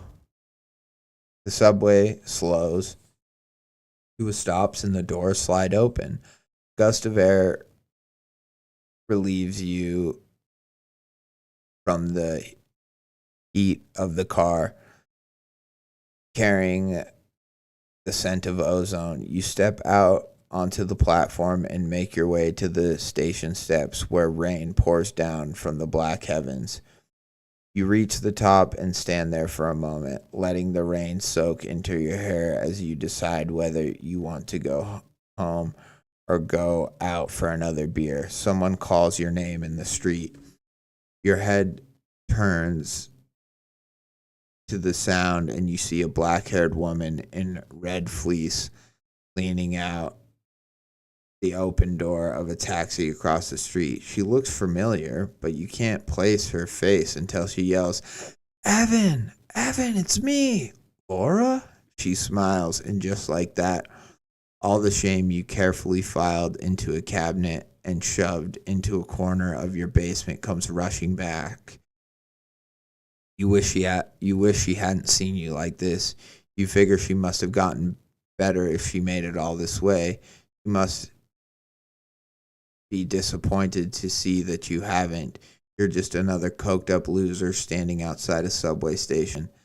Then you notice the tinfoil wrapped around her head. The smile drops from her face and she points at something behind you. Evan, she screams, run! You turn to see the two tourists from the subway standing behind you. The man on the left smiles, his book tucked between his arm. You savez more comment on metro? The man on the left asks, holding his book by his side. No habla español, por favor, you reply. The man takes a step forward and opens his mouth to speak, but he's cut off by Laura screaming, They're not people, you have to run! You turn to look at her, eyes crazed and scared. After all this time, nothing's changed. You wave an apology to the tourist and run to her. You climb in the cab and Laura reaches across you to slam the lock. You see the tired look in her eyes. The tired look in the eyes of the old cabbie in the rearview mirror. You imagine tonight must have been one of the strangest nights on the job. You lean forward and slip him 100. You mutter the address of the psychiatric hospital. Drive, Laura screams. All right, good Christ. Driver hits the gas and Laura grabs you by the collar. She kisses you. Suddenly, you're 16 again, laying with her head on your chest, wishing you could fix whatever had gone awry in her mind. You hate yourself now more than ever before. Do you remember what I told you back in high school? She asked. About synchronicity, about the end. You don't respond, bowing your head in shame. This is it, she says. This is where we all unravel. By the time the taxi arrives at the hospital, Laura is asleep against your shoulder. The cab stops beneath the concrete awning out in front, and you're careful not to wake her as you slip out through the door. Tell the doctors her name and date of birth. You tell them how you met in English class all those years ago, how her mental state declined within the following months. Tell them about her delusions and hallucinations, her vivid night tremors. You tell them how her stepdad had her committed to a psych ward for 6 weeks, how she was diagnosed with paranoid schizophrenia as a teenager. You tell them how she disappeared for 11 years and how she found you all this time later. Most importantly, you tell them that she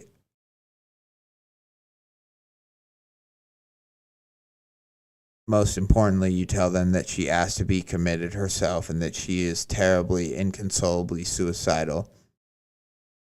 By the time she wakes up, it's already too late. The orderlies surround the car, and you watch as the reality of the situation draws on her face. You feel like Judas. An orderly opens her door, and she makes a break for it, diving through the wall of nurses, hitting the ground running. Hands reach out to grab her and wrestle her to the ground. A sedative is jabbed in her neck, and she goes limp, the tinfoil falling loose from her head. The rest of the paperwork only takes a few minutes. When it's done, you walk back to the taxi, climb in, handing the cabbie another 20 to get you home. The old man chuckles. Oh, to be young and in love. Jesus Christ, that's sad. So, I mean, she is crazy, but is she crazy, you know? Because this is the question, you know? Is this just a collage of fucked up stories, one of which we have the characters and the character of Laura with her delusions and how those permeate in all the other situations because of how the mental illness works in her mind, and we're getting it kind of from her perspective. And so because of that, it all seems real and there's synchronicity and whatever. Or is there something to all this? Is there a Mr. Americana pulling the strings kind of behind everything? The conspiracy, right? And is she just a byproduct of actually, you know, being able to see it all has made her fucking crazy? You know, knowing some secret truth, like with the Mother Horse Eyes story, has it all made her fucking insane, you know? And is Evan gonna maybe come to realize too that she wasn't as crazy, and maybe other characters will as well? We don't know. And slowly but surely, we're going to see that there is this malevolent Mr. Americana entertainment, hedonism, whatever, for the sake of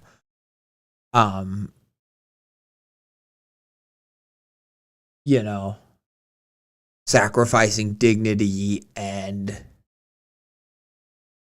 like hope and goodness for just the sake of entertainment and debauchery and whatever else, you know?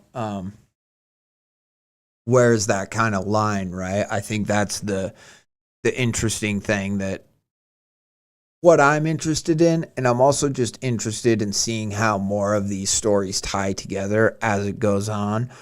I'm also hoping that, like, whether it's the group of the presidential people who murder the fur coat, I'm hoping they can maybe get their comeuppance in some way. Maybe Nathan and Evan and Laura and somehow maybe some other good people can realize that, you know, maybe people like Robbie and Chelsea, who I'm assuming are the murderers in the masks and stuff, maybe they are the camera heads, and maybe they only look like camera heads to Laura because she has like the delusion or whatever. But maybe they are all evil people who just, you know, who want to satisfy their own gruesome needs at the expense of everything and everyone else. And I do think it's worth kind of mentioning that, like, as much as this story is like everything that happens, it's just kind of like say hi to Mr. Americana and Mr. Americana pulls all the strings and whatever. I do think, like, when you have the beautiful moment of like Nathan buying the fur coat, that's not a say hi to Mr. Americana moment. That's a real human moment where, despite all the ugliness and all the hardships in both of their lives, they find this really beautiful human connection and can kind of be there for each other in a way that I don't think is evil or is entertainment for just entertainment's sake in the way that everything else in the story kind of has been. Does that make sense? Like, I don't, in other words, like, although a lot of this is an accurate representation of like what consumerism and capitalism and exploitation and all these things are in our society, and how they are problems and they're fucked up, and like they make me sad and they make me feel hopeless just as much as the next guy. I don't think that that's all there is to humanity or to America, even, to put it in that term. So that's not all of what Americana is. I think this story is using those themes and whatever and creating kind of a conspiracy of horror about them. But if like this is like, if you read this story and went like, oh yeah, that's my philosophy too. I do think America's just this fucked up cesspool of fame and riches and exploitation and whatever. I think America is that, but I don't think that's all that America is, sort of a thing. I think that, the same way that like Americana, it's the Big Mac, it's the all that stuff, but I think it's also and it's the kid getting the Happy Meal from the toy from the Chinese factory, that's made in a sweatshop or whatever. It's all those things, but I also think it's a kid getting to eat a Happy Meal when he hasn't had food in like a day and a half, and somebody kindly is like, I'll buy him a Happy Meal because he's his parents don't take care of him and he's food insecure, and so like some kind stranger off the street buys him a Happy Meal. You know what I mean? Something like that. You know what I'm saying? Like, you can still have these beautiful human moments. You can, if you want to see the exploitation in everything, you can, but I also think that's not all that there is. There is, if we wanted to see the Nathan and the fur coat relationship in the worst possible way, we could just see it as she's taking advantage of him, he's patronizing a prostitute, he's taking advantage of her, blah blah. We could only see it in that one way, or we could see it as, we could elevate it a little bit, and we could choose to see the good. And that's like, that is what I think is so complex and beautiful about this story. And there are some parts that are just fucked up, right? The guy abusing the cats for views, like all this stuff. Like, I'm not saying that there's good in everything, but I'm saying that, I think you have to pick and choose when you're going to let the fact that something was manufactured, or the fact that something has a layer of unfairness behind it, when you're going to let that take away from the good parts of life, because there are good parts, right? Nathan bought her that coat. She liked the coat, whether or not it was too big for her, who gives a shit? She liked the coat. She was touched by it. And so I don't know, that's where my thoughts are like falling with this story, and I'm just really curious to kind of get to the bottom of Laura and Evan's relationship, and how can they, obviously Laura went off the deep end and whatever, but I do also believe that Laura's right in a lot of ways, and she is going to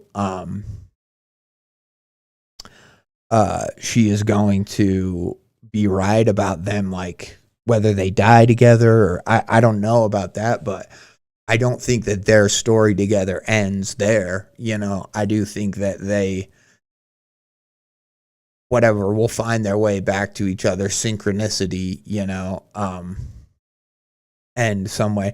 And I mean, even the fact that she just found him in the middle of the city or whatever, randomly, 11 years later, if I was Evan, I would be a little curious too, if maybe there's something to this woman, because the fact that she just found him randomly in the middle of the night at 3 a.m., you know what I mean? That's crazy. Like, that already should make you believe that maybe there is something else going on.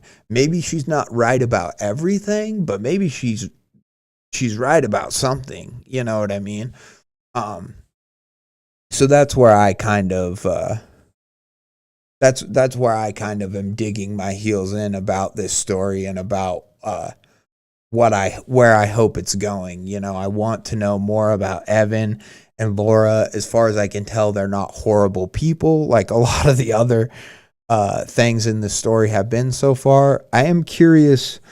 Maybe I just got confused about Riley, but I thought for a minute there, Riley, maybe the Motel 6, maybe that was just a weird connection, that it's like Evan dated the girl and then his tires ended up being slashed because he was falling in love with Laura or whatever. And maybe that Riley got a job at the Motel 6, or then that girl got a job at the Motel 6 or whatever. And then later it said that her name was Riley. I don't know. I think I might have just, a Motel 6 might have popped up twice in the story, and I just assumed that it had to be the same Motel 6 or something like that. So I might be kind of wrong just about that connection, but like I said, I really do need like a org chart / whatever, you know what I mean? Because this is a lot, but it's very fun, and I'm just going to assume everything is connected because the story's told us that it is. So I'm going to assume everything that's connected until it's not. And luckily, I usually have Harvey here in the chat to kind of let me know if I'm wrong about something, or if I'm misremembering something. So I guess I'm just going to kind of lean on that. And but yeah, I mean, what a great fucking part, man. I loved chapter 2, I loved the part with Fur Coat, obviously, and Nathan. I loved the, Chelsea at the beginning hazing the recruits and them filming it or whatever, and then it turns out they're actually fucking, at least in my opinion, a gang of serial killers who call themselves the Animal Posse, and they they go around and film these snuff films. I think that is, horrible and scary and fucking, upsetting. So yeah, fuck Robbie and Chelsea from what I can tell.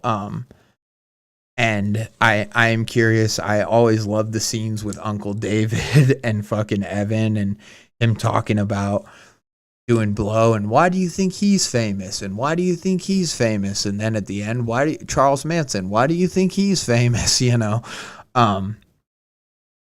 Pretty awesome, pretty, just a fun story. I think it's got so much going for it. I really think it's I think more people need to be reading it. I think more people need to be like upvoting it, you know.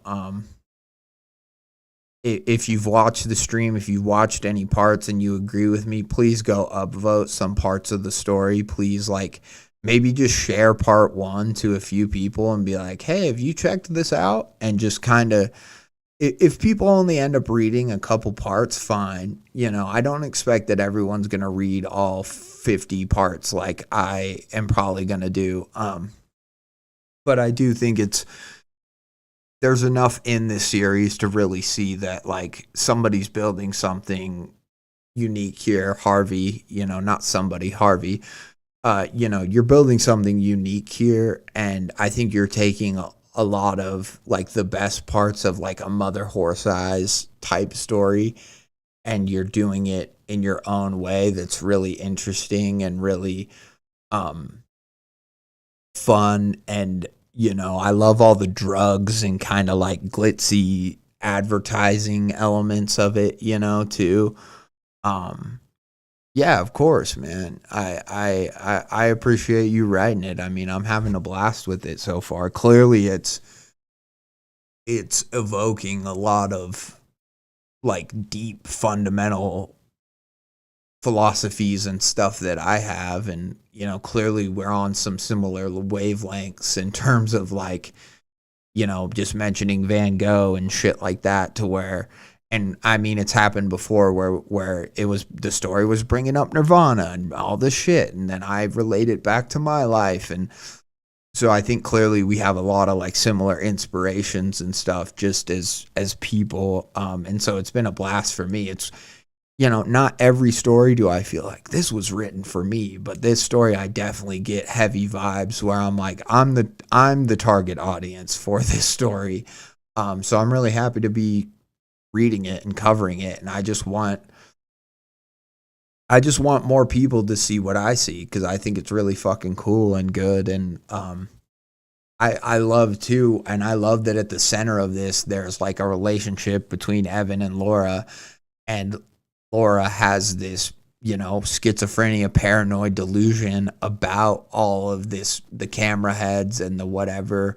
And, you know, because I always think that's such a fun, you know,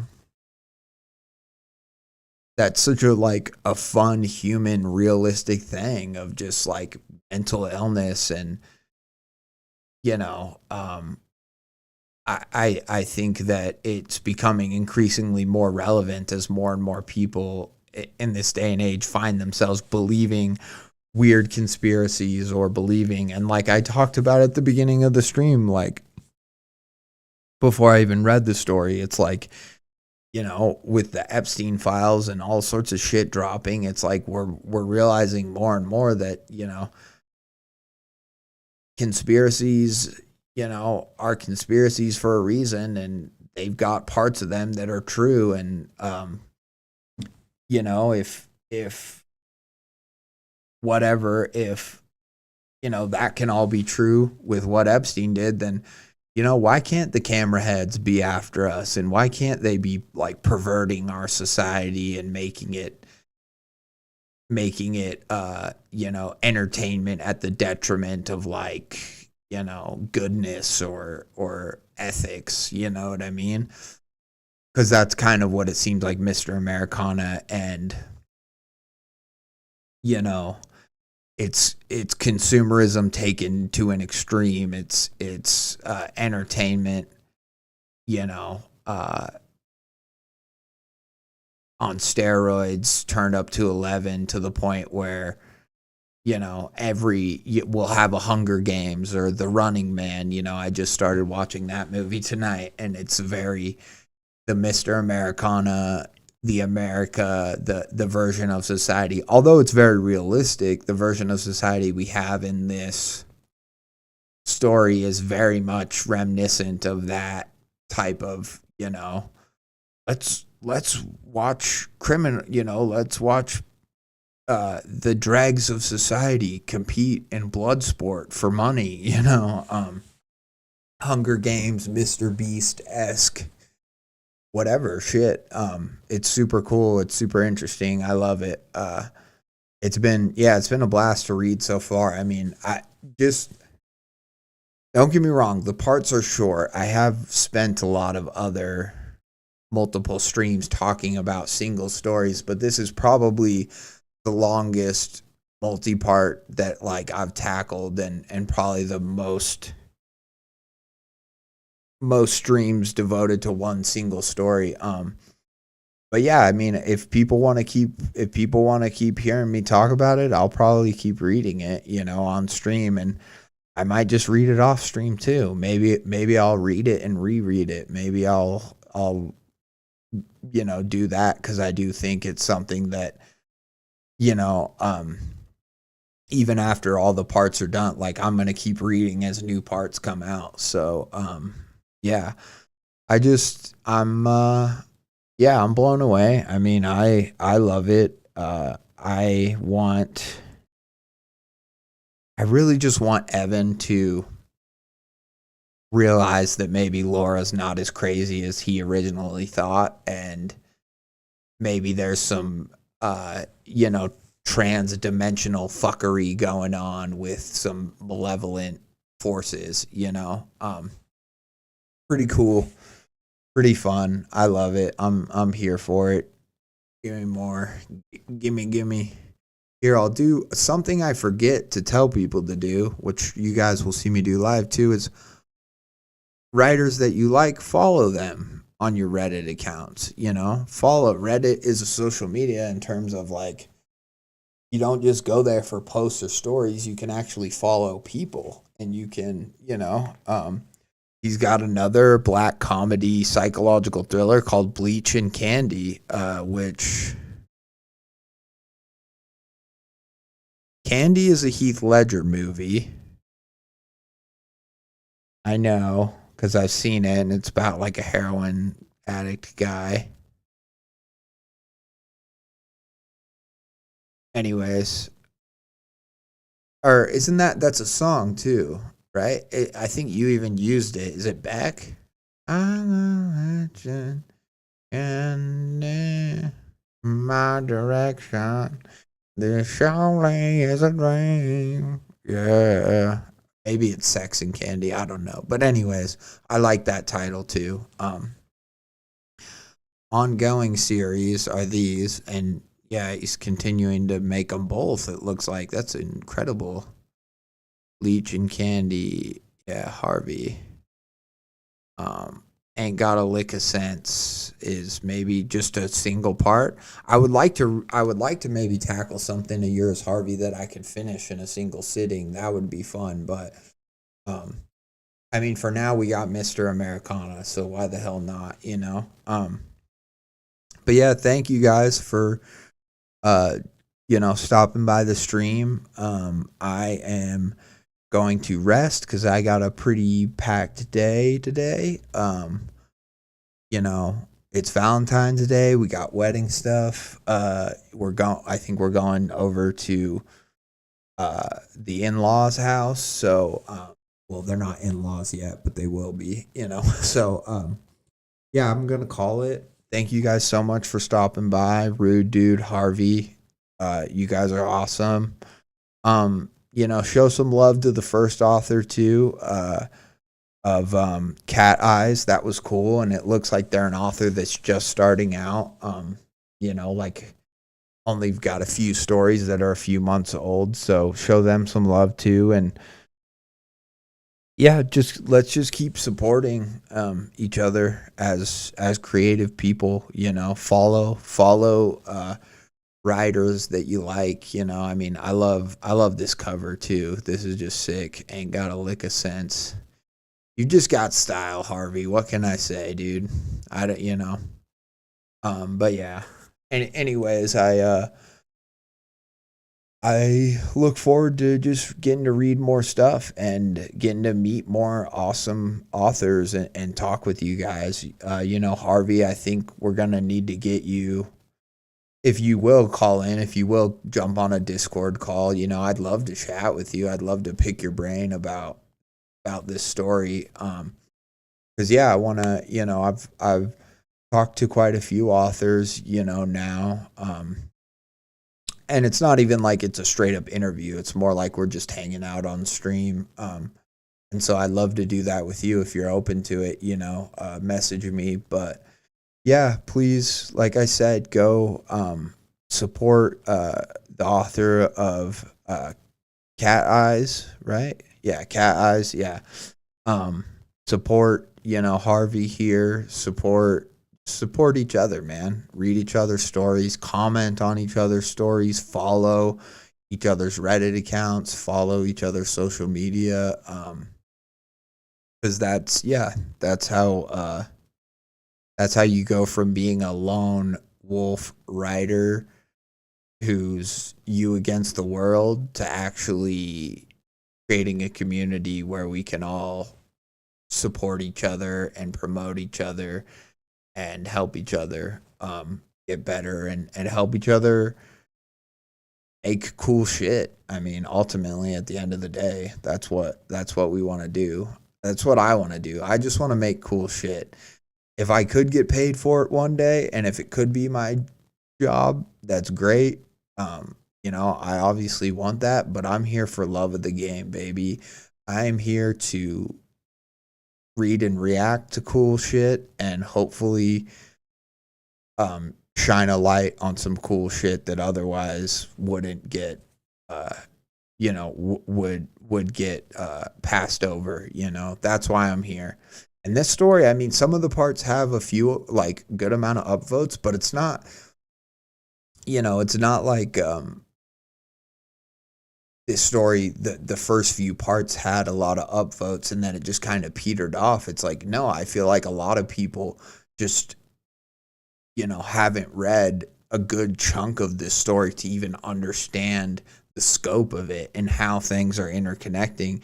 And if more people read enough parts, more people would be like, holy shit, we've got another like Mother Horse Eyes on our hand. We've got another really cool, intricate, crazy narrative going on. And it's awesome. I love it.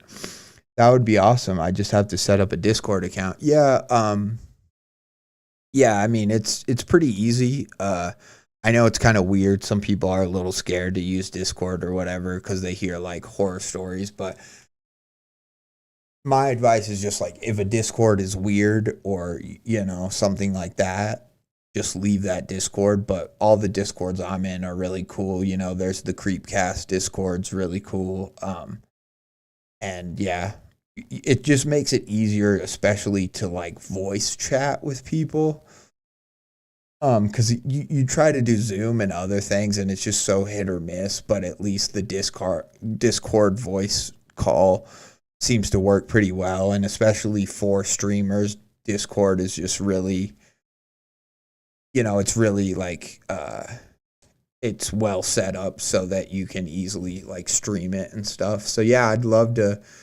Let's just chat in the DMs, and we'll figure something out. We'll set aside some time or something. But yeah, that's been Mr. Americana.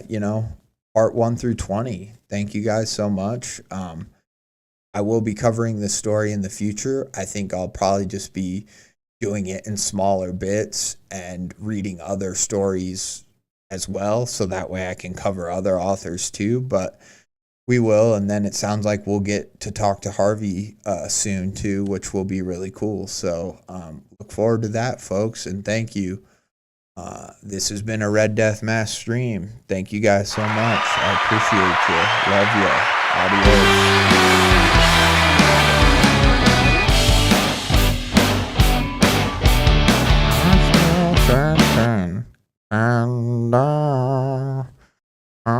And then devious stares in my direction. This all is a dream. Yeah.